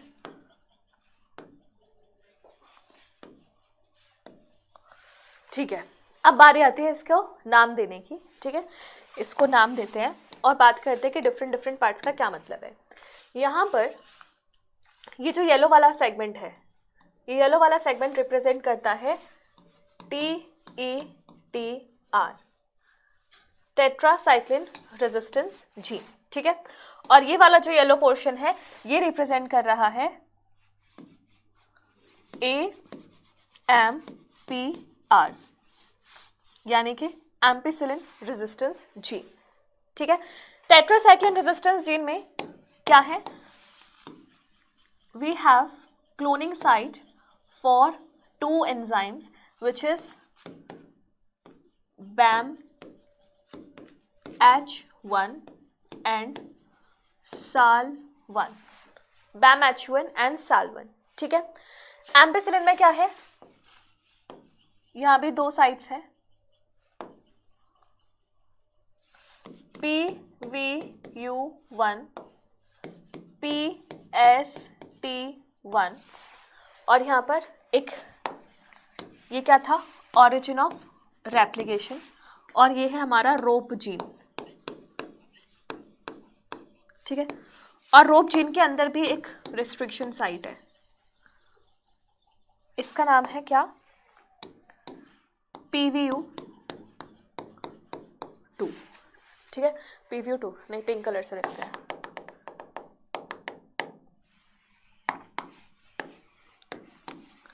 दिस इज PVU2। ठीक है, यहाँ पे ROP का भी मतलब होता है, इसकी फुल फॉर्म है जो NCERT में डायग्राम के नीचे वाली लेबलिंग में लिखी हुई है, and ROP stands for replication of plasmid, plasmid का रेप्लिकेशन कंट्रोल करने वाला जीन। ठीक है, ऊपर 3 है, इन तीनों का नाम क्या क्या है ये भी सुन लो, EcoR1, CLA1, HIND3। ठीक है, EcoR1, CLA1, HIND3, ये पूरा स्ट्रक्चर किसका है, PBR 322 जीन्स का। अब यहाँ पर पिंक कलर से मैंने जो भी मेंशन किए हुए हैं, पिंक कलर वाले सारे क्लोनिंग साइट्स है, रिस्ट्रिक्शन साइट्स है, तो तुम किस वाले रिस्ट्रिक्शन साइट्स को चूज करना चाहोगे इतने सारे ऑप्शंस में से। हाँ, हमेशा कोशिश करनी चाहिए कि हम उन रिस्ट्रिक्शन साइट्स को चूज करें जो सेलेक्टेबल मार्कर के अंदर हो। क्यों हो, वो भी इसका भी रीज़न है, वो मैं तुम्हें अभी समझाऊंगी। तो यानी कि हमें या तो ये वाली चूज करनी चाहिए या फिर ये वाली चूज करनी चाहिए, और मैंने चूज करा मान लो कि BAMH1। ठीक है, यानी कि अब मेरा फोकस किस पर रहने वाला है, my focus will be on ये टेट्रासाइक्लिन रेजिस्टेंस जीन के अंदर। ठीक है, मैं यहाँ पे लिख देती हूँ, इट इज चूजन BAMH1। ठीक है, अब मैं इसके अंदर काम करने जा रही हूँ। तब होता क्या है ना, ऐसा नहीं है कि तुमने हाथों से अपना एक एक जीन ऑफ इंटरेस्ट निकाल के वेक्टर में डाल रहे हो, ऐसा नहीं होता। तुम एक टेस्ट ट्यूब लेते हो, ठीक है, इस टेस्ट ट्यूब में तुम क्या क्या चीज़ें डालते हो, उन चीज़ों के नाम मैं तुम्हें बता रही हूँ। एक तो तुम अपना डालोगे जीन ऑफ इंटरेस्ट, इसके बाद तुम डालोगे वेक्टर, इसके बाद तुम डालोगे DNA लाइगेज, है ना, ये सारी चीज़ें डालोगे और ये सारी चीज़ों को मिक्स कर दोगे। ठीक, ये मान लो जीन ऑफ इंटरेस्ट, ये मान लो वेक्टर, ठीक है, और DNA लाइगेज एंजाइम। तो अब क्या क्या पॉसिबिलिटीज़ हैं, क्या क्या पॉसिबिलिटीज़ हैं कि जो तुम्हारा होस्ट है, बैक्टीरिया है, वो क्या क्या लेगा। देखो 3 टाइप्स की पॉसिबिलिटीज़ हैं, 1 2 3। ठीक है, we have 3 types of possibilities.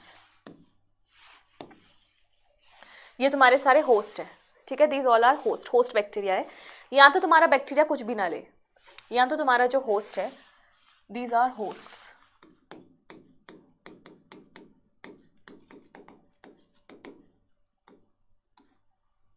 ठीक है, या तो हमारा बैक्टीरिया कुछ भी ना ले, या फिर बैक्टीरिया एक ऐसा वेक्टर ले ले जो खुद के साथ ही जुड़ चुका हो, सेल्फ लाइगेटेड वेक्टर। क्या बोलेंगे इसको, सेल्फ लाइगेटेड वेक्टर, जो खुद से ही जुड़ गया हो जो वेक्टर, या फिर क्या हुआ होगा, इसके पास ऐसा वेक्टर गया जिसमें हमारा जीन ऑफ इंटरेस्ट भी मौजूद है, ठीक है। यानी कि इसके पास क्या गया है हमारा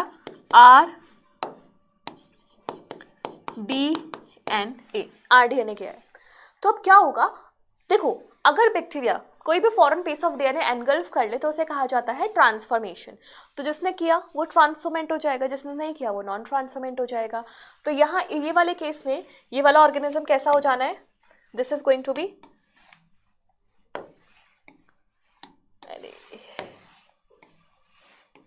it is non transformant.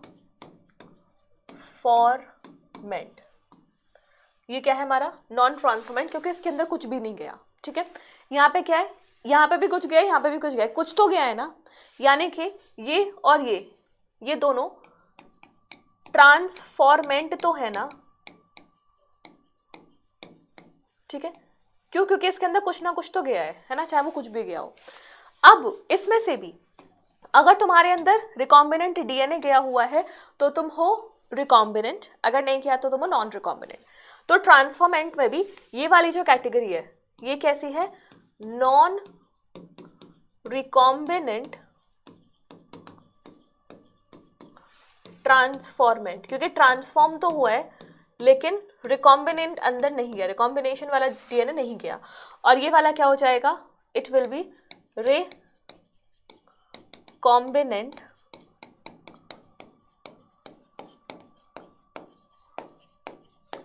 Transformant. This is recombinant transformant. बताओ समझ में आया। तुम्हारे पास ये 3 पॉसिबल केसेस हैं, या तो कुछ भी ना गया हो या कुछ गया हो। अगर गया है तो ट्रांसफॉर्मेंट, उसमें से भी अगर तुम्हारा केवल वेक्टर ही चला गया तो नॉन रिकॉम्बिनेंट ट्रांसफॉर्मेंट, और अगर रिकॉम्बिनेंट डीएनए चला गया तो रिकॉम्बिनेंट ट्रांसफॉर्मेंट।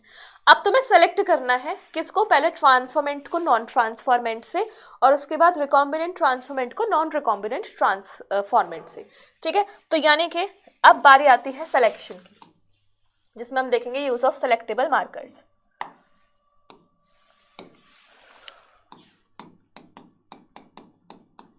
सिलेक्शन, ठीक है। और पहला जो सिलेक्शन होगा वो होगा किसके बीच में, दैट विल बी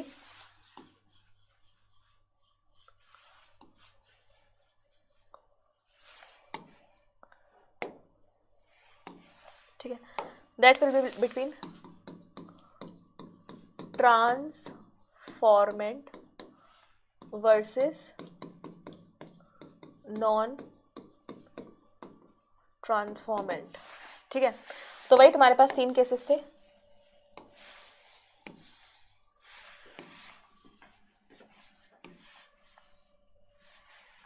ठीक, तुमने एक प्लेट में तीनों बैक्टीरियाज को सजा लिया,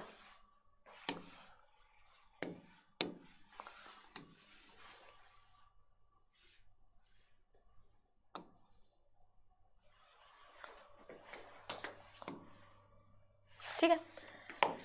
अब A B C हमने चूज क्या किया हुआ है, हमने चूज किया हुआ है एम्पिसिलिन जो जीन है उसके अंदर BAM-H1 वाली साइट, यानी कि हमारा जीन ऑफ इंटरेस्ट कहाँ इंसर्टेड है, एम्पिसिलिन रेजिस्टेंस जीन में।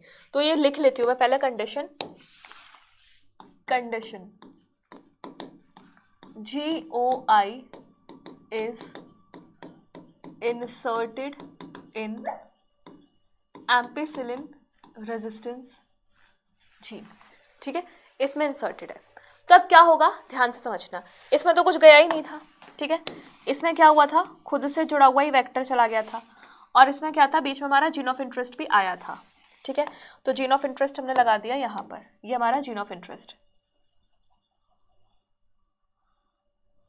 ठीक। पहले क्या था, पहले ऐसा था कि ये AMPR एम्पिसिलिन रेजिस्टेंस जीन था, और ये, अरे यार उल्टा कर रही हूँ, पीछे हमने किसको चूज किया था, टेट्रासाइक्लिन रेजिस्टेंस को ना, टेट्रासाइक्लिन रेजिस्टेंस चूजन था, तो उसी को करो।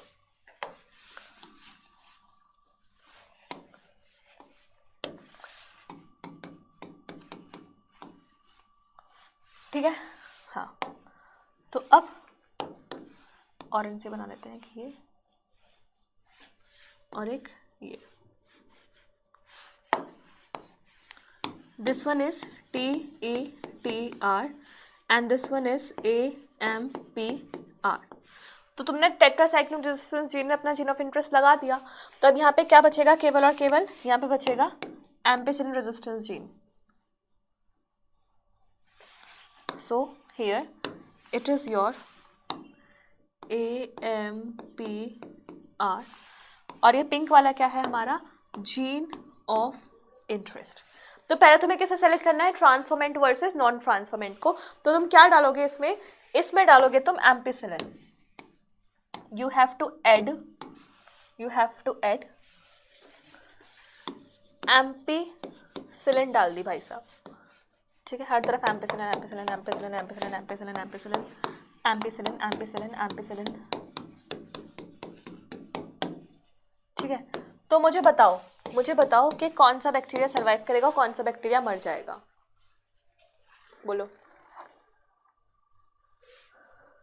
कौन सा बैक्टीरिया? ए बैक्टीरिया ये डाई, क्यों? क्योंकि इसके पास एम्पिसिलिन रेजिस्टेंस जीन है ही नहीं, है ना। बी वाला बैक्टीरिया सरवाइव और सी वाला बैक्टीरिया सरवाइव।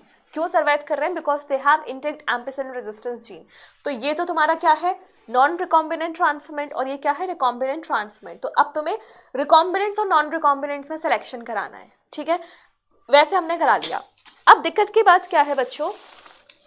दिक्कत की बात आगे बताऊंगी। ये हमें किसके बीच में कराना है? अब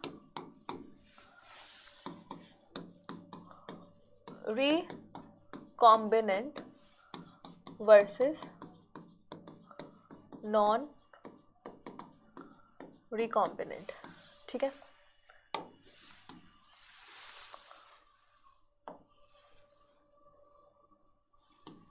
रिकॉम्बिनेंट वर्सेस नॉन रिकॉम्बिनेंट, तो वही कर लिया, वही कंडीशन ले आए, ठीक है। लेकिन इस बार तुम्हारे पास केवल 2 ही बैक्टीरियल स्ट्रेन्स होंगे, क्योंकि वो वाला जो हमने हटा दिया, नॉन ट्रांसफॉर्मेंट वाला हमने हटा दिया, ठीक है। तो एक बैक्टीरिया ये हो जाएगा और एक बैक्टीरिया ये हो जाएगा, ठीक है। ये 2 बैक्टीरिया आ गए हमारे पास। अब इस वाले बैक्टीरिया में क्या हो रहा था? सेल्फ लाइगेटेड वेक्टर, और इस वाले बैक्टीरिया में वेक्टर भी था और इसमें हमारे पास जीन ऑफ इंटरेस्ट भी लगा हुआ था, ये जीन ऑफ इंटरेस्ट, ठीक है। और यहां पर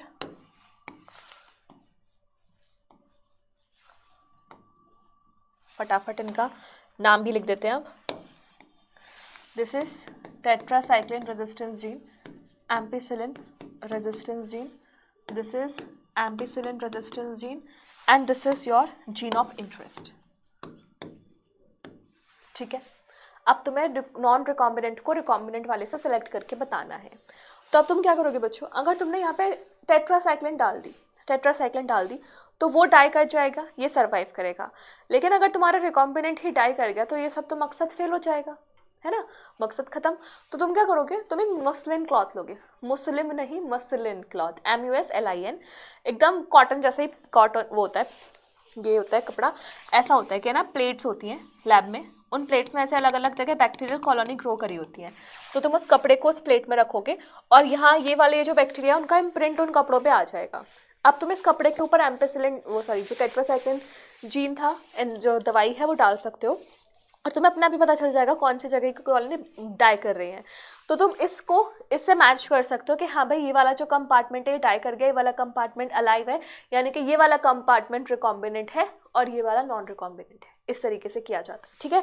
तो वही मसलिन क्लॉथ का यूज़ करना है, मैं इसको लिख देती हूँ, यूज़ ऑफ मसलिन क्लॉथ, ठीक है, जिसको चीज़ क्लॉथ भी बोल देते हैं। अब यहाँ पे तुम एंजाइम कौन सी डालोगे, दवाई कौन सी डालोगे? You are going to add tetracycline डालोगे। टेट्रासाइक्लिन डालने के बाद यू विल सी क्या कि ये सरवाइव कर रहा है और ये डाई कर रहा है, और ये डाई कर रहा है, it means it is the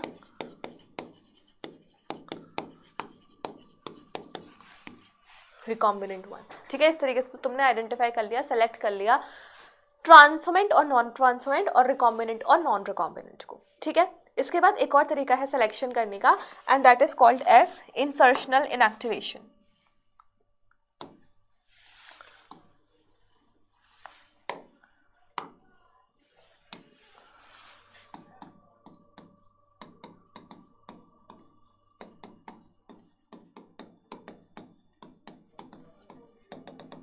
देखो यहाँ पे क्या है, हमारे पास एक वेक्टर है,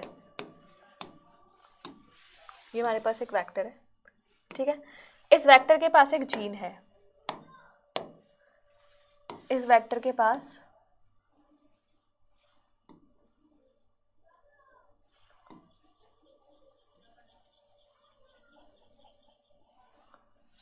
और एक ऑरिजिन ऑफ रेप्लिकेशन है, ये मान लो ऑरिजिन ऑफ रेप्लिकेशन है। ठीक है, so this is origin of replication, और ये जो जीन है ये है फॉर एंजाइम बीटा गैलेक्टोसाइडेज। ठीक है, बीटा गैलेक्टोसाइडेज एंजाइम है, और बीटा गैलेक्टोसाइडेज एंजाइम क्या करती है, ये enzyme chromogenic substance, chromogenic substance क्या होता है, जो क्रोमा जनरेट करेगा, कलर जनरेट करेगा, उसको ब्रेक करती है। ठीक है, क्रोमोजेनिक सब्सटेंस का एग्जांपल है जैसे कि एक्स गेल, इसको ब्रेक कलर करती है और ब्लू कलर प्रोड्यूस होता है। ठीक है, ब्लू कलर प्रोड्यूस होता है। ठीक है, ये कंडीशन है। अब मान लो ऐसा हो जाए,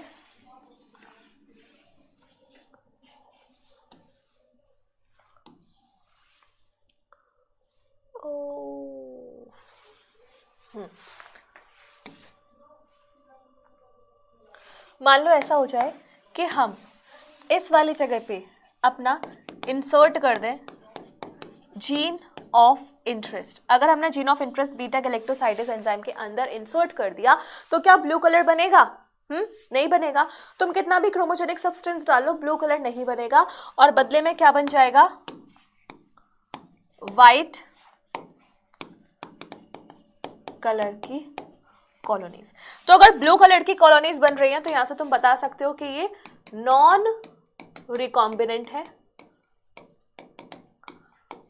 और अगर व्हाइट कलर की कॉलोनीज बन रही है तो तुम बता सकते हो कि ये रिकॉम्बिनेंट है। And this is what we call insertional inactivation, यानी कि तुमने इंसर्ट करके इनएक्टिव किया है उस जीन के एक्सप्रेशन को। ठीक है, ये जो वेक्टर है, इस वेक्टर का नाम है बच्चों PUC18। ठीक है, P से प्लाज्मिड, UC से यूनिवर्सिटी ऑफ कैलिफोर्निया।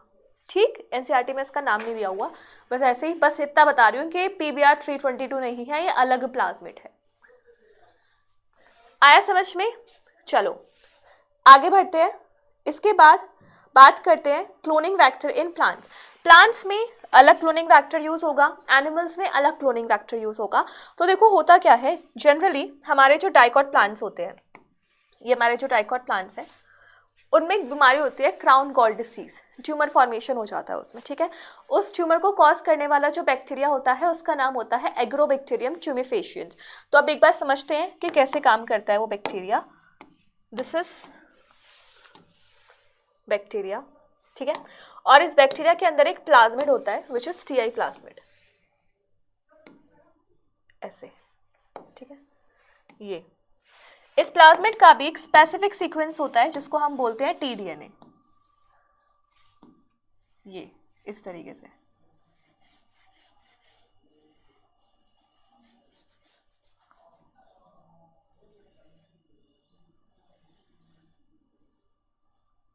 ठीक है, और यहाँ की साइड होता है एक origin of replication, there is an origin of replication. तो बस एक बार इसका नामकरण कर देते हैं। This is ori, this is tDNA, tDNA का जीन है, और ये जो प्लाज्मिड है ये क्या है, TI प्लाज्मिड। यहाँ पे TI का मतलब होता है tumour inducing plasmid, tumour inducing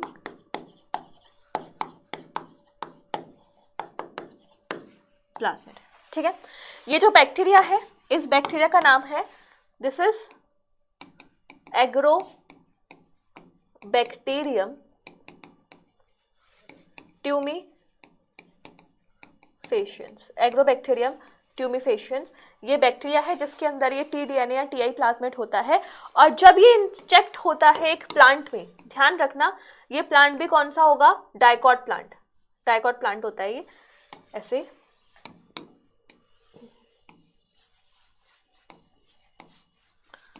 ध्यान रखना, this plant is a dicot plant. तो डाइकॉट प्लांट में अंदर जाके ट्यूमर कॉज करता है।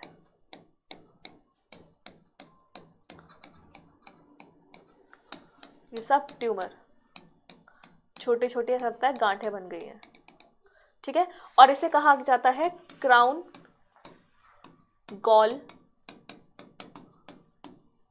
डिसीज। क्राउन गॉल डिसीज, समझ में आया? तो क्या हो, मैं ऐसा कर दूं कि टी-डीएनए के अंदर ये अपना जीन ऑफ इंटरेस्ट डाल दूं, तो उससे क्या हो जाएगा, ये पैथोजेनिसिटी लूज कर देगा। तो यहाँ पे क्या करते हैं हम अपना जीन ऑफ इंटरेस्ट कहाँ डाल देते हैं, टी-डीएनए के अंदर इंसर्ट कर देते हैं। ठीक है, अब ऐसे क्या होगा, ये अपनी पैथोजेनिसिटी लूज कर देगा, और इस टाइप के वेक्टर को कहा जाता है डिसआर्म्ड वेक्टर। ठीक है, वही अगर मैं बात करूं क्लोनिंग वेक्टर इन एनिमल्स, तो वेक्टर्स के अंदर जो क्लोनिंग वेक्टर है वो थोड़ा सा अलग हो जाता है। ठीक है, एक बार देखते हैं वैसा वो कैसा होता है।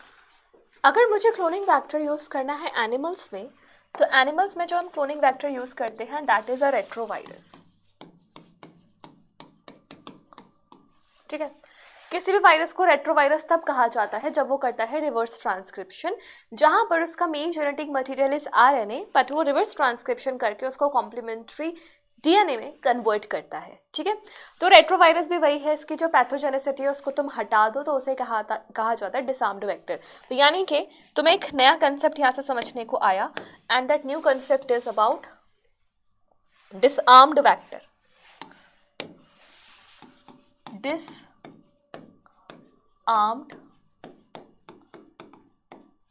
वेक्टर क्या होता है? Disarmed vector a vector in which genes for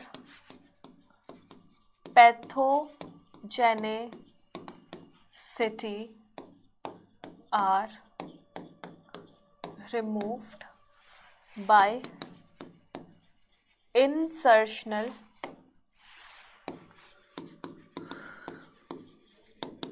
inactivation or by other methods। ठीक है, डिसआर्म वेक्टर्स क्या होते हैं? ऐसे वेक्टर्स जिनके तुमने हाथ पैर हटा दिए, निशस्त्र कर दिया उसको। कैसे करोगे? जब उसका जीन, उसके अंदर जो पैथोजेनिक जीन्स होंगे उनको रिमूव कर दिया, वहाँ पर अपने मनपसंद का जीन ऑफ इंटरेस्ट लगा दिया, तो वो पैथोजेनिसिटी अपने आप ही लूज हो जानी है। या कोई और मेथड है तो उससे कर सकते हो। तो ऐसे डिसआर्म वेक्टर्स को हम यूज़ कर सकते हैं, और ज़्यादातर ये यूज़ होते हैं in case of plants and animals. Plants के केस में agrobacterium tumefaciens is a disarm vector, and animals के केस में रेट्रोवायरस। ठीक है, इसके बाद insertion of recombinant DNA into host. कैसे कर सकते हो तुम होस्ट को, होस्ट के अंदर जीन ऑफ इंटरेस्ट का इंसर्शन? देखो ज़्यादातर क्या होता है, जो हमारे बैक्टीरियाज होते हैं वो नॉन कॉम्पिटेंट होते हैं। नॉन कॉम्पिटेंट मतलब उनकी कैपेसिटी नहीं होती कि वो डीएनए को अंदर ले लें। क्यों? क्योंकि जो डीएनए होता है वो हाइड्रोफिलिक होता है। ठीक है, तो तुम्हें कभी कभी ज़बरदस्ती उनको वो बनाना पड़ता है, परमीबल बनाना पड़ता है कि वो डीएनए को अंदर एनगल्फ कर ले। ठीक है, ये जो प्रोसेस है that is called as electroporation, जहाँ पे इलेक्ट्रिसिटी का यूज़ करके तुम पोर्स क्रिएट करते हो। बट जैसा सुनने में लग रहा है ऐसा नहीं है, इलेक्ट्रिसिटी का यूज़ नहीं होता यहाँ पे, केमिकल्स आयंस का यूज़ होता है। ठीक है, तो तुम्हें क्या करना है, अपने बैक्टीरिया, तुम्हें एक प्लेट में, बहुत गंदी प्लेट बनाई है, एक प्लेट है, इस प्लेट में बैक्टीरिया रखना है। ठीक है, और इस बैक्टीरिया के इर्द गिर्द बिछा देना है डीएनए। ठीक है, तुम्हारा जो भी डीएनए है, जीन ऑफ इंटरेस्ट है। ठीक है, और यहाँ पर डाल देनी है, इसके ऊपर डाल देनी है एक डाईवेलेंट कैटायन, डाईवेलेंट कैटायन। ठीक है, और ज़्यादातर केसेस में क्या ले सकते हो तुम?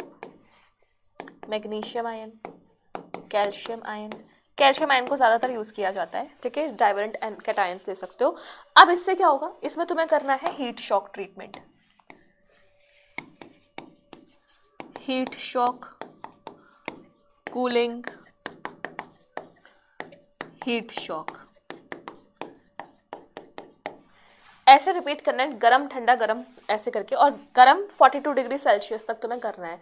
इसके बाद क्या हो जाएगा, यहाँ पे पोर्स क्रिएट हो जाएंगे, पोर्स क्रिएट हो जाएंगे, और इन पोर्स की हेल्प से डीएनए अंदर, ये और हो गया, ठीक है, इन पोर्स की हेल्प से डीएनए अंदर इंसर्ट हो जाएगा, ठीक है। So this is how you had made a bacteria competent and host, ताकि जिसके अंदर आसानी से तुम्हारा जीन ऑफ इंटरेस्ट जा सके। दूसरा मेथड क्या है, दूसरा मेथड इज माइक्रो इंजेक्शन, ठीक है। पहले ये याद रखना पड़ेगा कि माइक्रो इंजेक्शन किसके लिए यूज होता है, तो ये एनिमल्स के लिए यूज होता है, सिंपल है। एनिमल सेल के अंदर तुम्हें फाइन इंजेक्शन जैसे चीज का यूज करना है, जिसमें तुम अपने जीन ऑफ इंटरेस्ट को डाल दिए हो, ठीक है। क्या है ये अपना जीन ऑफ इंटरेस्ट। बायोलिस्टिक या फिर जीन गन, ये प्लांट्स के लिए यूज करना है, दिस इज फॉर प्लांट्स। यहां पे तुम्हें सेम ऐसे गन टाइप यूज करनी है, लेकिन यहाँ पे तुम्हें यूज करना है कुछ एक्स्ट्रा। ये क्या है, ये टंगस्टन या फिर गोल्ड से बने हुए पार्टिकल्स हैं, जिनके ऊपर तुमने अपना जीन ऑफ इंटरेस्ट लगा दिया है, this is gene of interest. और इस चीज को तुम हाई स्पीड से, हाई वेलोसिटी से प्रोजेक्ट कर रहे हो, ठीक है। तो टंगस्टन या फिर गोल्ड का बना हुआ सब्सटेंस है, जिसके ऊपर तुमने जीन ऑफ इंटरेस्ट को कोट कर दिया है, और हाई वेलोसिटी से तुम उसको भेज रहे हो किसके अंदर, प्लांट्स के अंदर। तो micro injection is for animals and biolistic is for plants. और डिसआर्म वेक्टर तो है ही जो तुम यूज कर सकते हो, ठीक है। ऑब्टेनिंग फॉरेन जीन प्रोडक्ट्स, ये क्या टॉपिक है, ये बोलता है कि तुमने अभी क्या किया, तुमने अपना जीन ऑफ इंटरेस्ट इंसर्ट कर दिया, और तुम्हारा पर्पस क्या था, अपना प्रोडक्ट लेना, ठीक है। तो पहली बात क्या होता है कि जो भी हमारा प्रोडक्ट है, अगर वो हमारी बॉडी में अपने आप ही बन रहा है तो हम उसके नॉर्मल होस्ट हुए, लेकिन हमने अपना जीन ऑफ इंटरेस्ट किसी और होस्ट के अंदर डाला और किसी और होस्ट के अंदर वो एक्सप्रेस हो रहा है, तो उसको हम बोलते हैं हेट्रोलोगस होस्ट, ठीक है। सो क्या बोलना चाह रही हूँ मैं, एनसीईआरटी की ही लाइन है, ध्यान से सुनना। एक ऑर्गेनिज्म है ए, ठीक है, एक ऑर्गेनिज्म है बी। ए ऑर्गेनिज्म में कोई जीन नेचुरली प्रेजेंट है, लेकिन बी ऑर्गेनिज्म में क्या था, बी ऑर्गेनिज्म में वो जीन नेचुरली प्रेजेंट नहीं है, ठीक है। तुमने क्या किया, इस जीन को इसके अंदर डाल दिया, ठीक है। तो यहाँ पर ये जीन आ गया इसके अंदर। अब इस जीन के एक्सप्रेशन से प्रोटीन भी बनेगा, प्रोटीन, ठीक है। तो यहाँ पर दो चीज़ें आती हैं, एक चीज़ तो एक चीज़ तो नहीं, एक चीज़ तो ये कि ये जो प्रोटीन है इसको हम बोलेंगे रिकॉम्बिनेंट प्रोटीन। क्या बोलेंगे इसको, रिकॉम्बिनेंट प्रोटीन। और ये जो होस्ट है जिसके अंदर हमारा रिकॉम्बिनेंट प्रोटीन बन रहा है, this is the heterologous host,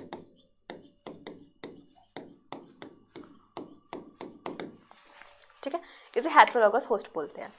तो अब हमें अपने प्रोटीन को ही एक्सप्रेस करवाना है, तो कैसे कैसे कर सकते हैं उसको समझो। सबसे पहले हम करते हैं स्मॉल स्केल प्रोडक्शन, अगर तुम्हें चाहिए छोटे स्केल पे, फॉर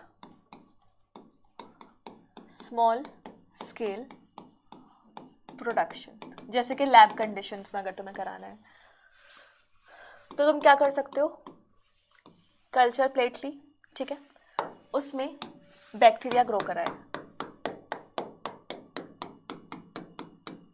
ठीक।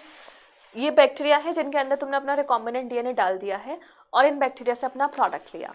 अब एक टाइम बाद क्या हो जाएगा, सारे बैक्टीरिया मर जाएंगे, तुम्हें अपना प्रोडक्ट नहीं मिलेगा, और बहुत माइन्यूट क्वांटिटीज में तुम्हें अपना प्रोडक्ट मिला है। दूसरा क्या कर सकते हो, दूसरा इसे कहा जाता है कंटिन्यूअस लैब कल्चर। यहाँ पे तुम्हारा टारगेट है कि तुम कैसे भी अपनी कल्चर प्लेट को एक्सपोनेंशियल फेज में रखो, ठीक है। तो ये तुम्हारी लैब प्लेट, यहाँ तुम्हारे वही बैक्टीरिया, ठीक है। अब यहाँ क्या होगा, with due fraction of time ये वाला जो पर्टिकुलर सेगमेंट है, कोई भी पर्टिकुलर सेगमेंट है वो डाई कर जाएगा, मर जाएगा, ठीक है। तो उसके बाद क्या होगा, तुम्हें अपना जीन ऑफ इंटरेस्ट का जो प्रोडक्ट है वो नहीं मिलेगा। तो तुम्हें क्या करना है, तुम्हें कुछ नहीं करना, यहाँ से तो अपने प्रोडक्ट्स लेने हैं। इसको हटाती हूँ।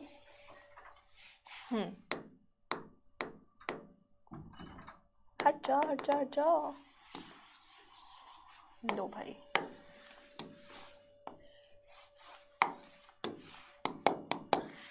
यहाँ से तो तुम्हें अपना प्रोडक्ट लेना है और यहाँ से तुम्हें न्यू मीडियम एंड बैक्टीरिया का इंसर्शन करना है। न्यू मीडियम और बैक्टीरिया डालते जाओ, वहाँ से प्रोडक्ट लेते जाओ। तो ऐसे केस में ये वाली जो फेज है वो हमेशा एक्सपोनेंशियल फेज में बरकरार रहेगी और तुम्हें अपना जीन प्रोडक्ट मिलता रहेगा, ठीक है। लेकिन दिक्कत की बात यह है बच्चों कि यहाँ से भी तुम लार्ज स्केल प्रोडक्शन नहीं कर सकते हो। Large scale production when I से इट मीन्स के मतलब पूरी इंडिया का या पूरे वर्ल्ड का पालन पोषण इस चीज़ से नहीं किया जा सकता। तो यहाँ पर अब एक नए हीरो की एंट्री आती है जिनको हम बोलते हैं बायोरिएक्टर्स।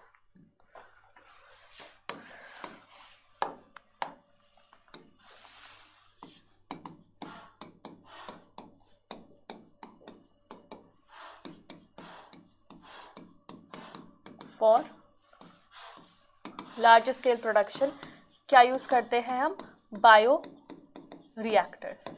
ऐसे समझ लो बड़े बड़े कुकर्स हैं, इन कुकर में तुम अपना रॉ मटेरियल डालोगे, यहाँ पे सारी प्रोसेसिंग होगी, ऑप्टिमम टेम्परेचर, ऑप्टिमम पीएच, सारी चीज़ें ऑप्टिमम रखनी है और उसके बाद तुम अपना जो भी अपना डिजायर्ड प्रोडक्ट्स है उसको सेपरेट आउट कर सकते हो। जितना इजीली मैंने बोल दिया, ऑब्वियसली बात है डायग्राम से तुम्हें समझ में आ रहा होगा, उतना ईजी टास्क नहीं है ना। तो बायोरिएक्टर्स का प्रोडक्शन तो मतलब यूज़ कब करना है, जब लार्ज स्केल प्रोडक्शन चाहिए।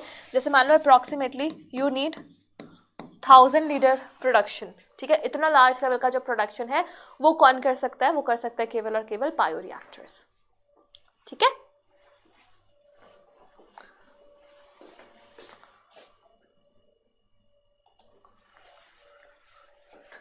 तो एनसीईआरटी के अकॉर्डिंग ये कुछ बायोरिएक्टर्स बनाए हुए थे एनसीईआरटी में। This is stirred tank bioreactor and this is sparged stirred tank bioreactors. Basically यहाँ पे क्या होता है, पहले तो ये देखो कि ये जो कर्व्ड बेस वाला जो बायोरिएक्टर है वो ज़्यादा अच्छा होता है क्योंकि उसमें ना मिक्सिंग करना आसान होता है। तो तुम्हें यहाँ पे पहली बात तो लेबलिंग इंपॉर्टेंट है, लेबलिंग पूछ ली जाती है। तो यहाँ पर तुम्हें पता होना चाहिए कि एक एसिड बेस कंट्रोलर होगा पीएच के लिए, स्टीम होगी ताकि स्टेरिलाइज्ड रहे, कंटामिनेशन ना हो। इसके अलावा एक मोटर होगी जिससे सारी स्टिरिंग चलती रहेगी। ये फोम ब्रेकर, जो फोम बन जाती है उसके लिए, फ्लैट डेडेड, ये सब तुम्हें नहीं देखना। और ये देखना है कल्चर बहुत, ये पूरा कल्चर है जिसमें तुमने अपनी सारी चीज़ें डाली हुई है और यहाँ से तुम स्टेराइल एयर दे रहे हो। वो स्टेराइल एयर होमोजेनियस तरीके से सारे कॉर्नर्स तक पहुँच जाए, इसलिए you need to stir it. ऐसे मथते हैं ना, उस टाइप से करना होगा। और यहाँ पे क्या है, यहाँ पर तुम्हारे ये bubbles dramatically increase oxygen surface area. यहाँ पर नीचे की तरफ जो बबल्स लगे हुए हैं, यहाँ पर बबल्स बनाना है तुम्हें। बबल्स बनाने से क्या होगा, वो एयर का प्रॉपर मिक्सिंग हो जाएगी। तो ज़्यादातर जो यूज़ होता है वो स्टिर टैंक बायोरिएक्टर्स ही होते हैं और ये स्टिर टैंक बायोरिएक्टर्स का ही दूसरा टाइप है स्पार्ज। यहाँ पे एयर बबल्स बनाने में ज़्यादा बिलीव किया जाता है फॉर प्रॉपर मिक्सिंग। तो अगर तुमसे कभी कोई पूछे नीट में कि most used form of bioreactors क्या है, तो वो स्टिर्ड टाइप बायोरिएक्टर्स होंगे, ठीक है। और भी बहुत सारे टाइप्स हैं बट यही वाला है। इसके बाद जो हमारा लास्ट टॉपिक बचता है that is down stream processing. Down stream processing. Down stream processing मतलब तुमने ना अपना सारा फॉरेन जीन प्रोडक्ट ऑब्टेन कर लिया, तुमने अपने बायोरिएक्टर्स में अपनी सारी चीज़ें कर ली, लेकिन अब आगे क्या, मार्केट लॉन्च से पहले उसमें कुछ काम भी तो करना पड़ेगा ना। क्या करना पड़ेगा, पहले उसको एक्सप्रेस कराया, उसको प्रिजर्वेटिव्स में ऐड किया, उसके क्लिनिकल ट्रायल्स कराए, उसको चेक किया कि सारी चीज़ें सही है नहीं सही है, प्रिजर्वेटिव्स वगैरह डाले। ये सारी की सारी चीज़ें ही तो तुम्हारी फाइनल मार्केट लॉन्च से पहले की चीज़ें हैं। तो ये सारी चीज़ें डाउन स्ट्रीम प्रोसेसिंग कहलाती है। लेकिन एनसीईआरटी के हिसाब से डाउन स्ट्रीमिंग प्रोसेसिंग में दो इंपॉर्टेंट चीज़ें आती हैं, एक तो तुम्हारा प्रोडक्ट का एक्सप्रेशन और दूसरा उसमें प्रिजर्वेटिव्स का एडिशन, ठीक है। तो ये डाउन स्ट्रीम प्रोसेसिंग है, मतलब जो भी तुम कर रहे हो after obtaining your product obtaining के बाद स्टार्ट होती है सारी चीज़ें, ठीक है। प्यूरिफिकेशन, मैं क्या बोल रही थी, प्रिजर्वेशन नहीं, प्यूरिफिकेशन है, ठीक है। प्यूरिफिकेशन करना है उसका, सेपरेशन करना है, ये चीज़ें आती हैं। तुमने अपना प्रोडक्ट तो ऑब्टेन कर ही लिया बायो रिएक्टर्स में, अब उसको सेपरेट कैसे कर रहे हो, प्यूरिफाई कैसे कर रहे हो, दैट इज डाउनस्ट्रीम प्रोसेसिंग। इसके अलावा प्यूरिफायर सेपरेट करने के बाद उसको तुम्हें क्लिनिकल ट्रायल्स लेने पड़ेंगे, प्रिजर्वेटिव्स लेनी पड़ेंगी, क्वालिटी कंट्रोल टेस्टिंग करनी पड़ेगी, ये सारी चीज़ें। तो सबसे पहले जो इंपॉर्टेंट स्टेप है वो क्या है,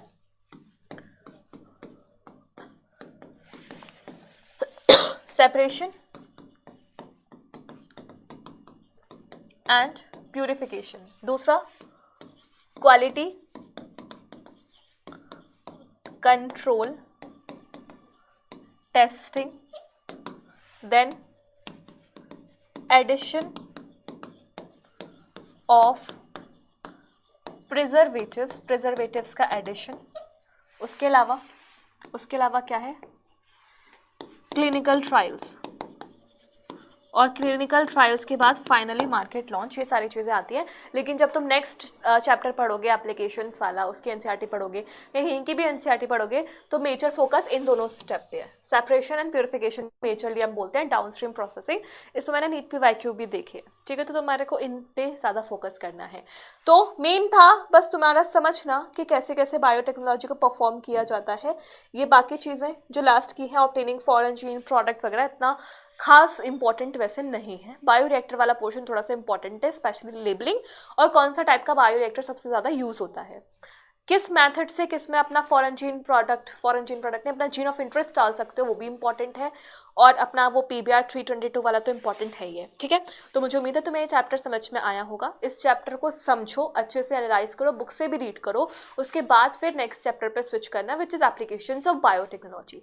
क्योंकि एप्लीकेशन समझने से पहले तुम्हें समझ में आना चाहिए कि बायोटेक्नोलॉजी है क्या और कैसे किया जाता है, ठीक है। So this was all for the biotechnology principles and processes. Will meet you soon with the next part of this chapter which is applications. तब तक bye bye, take care and study hard.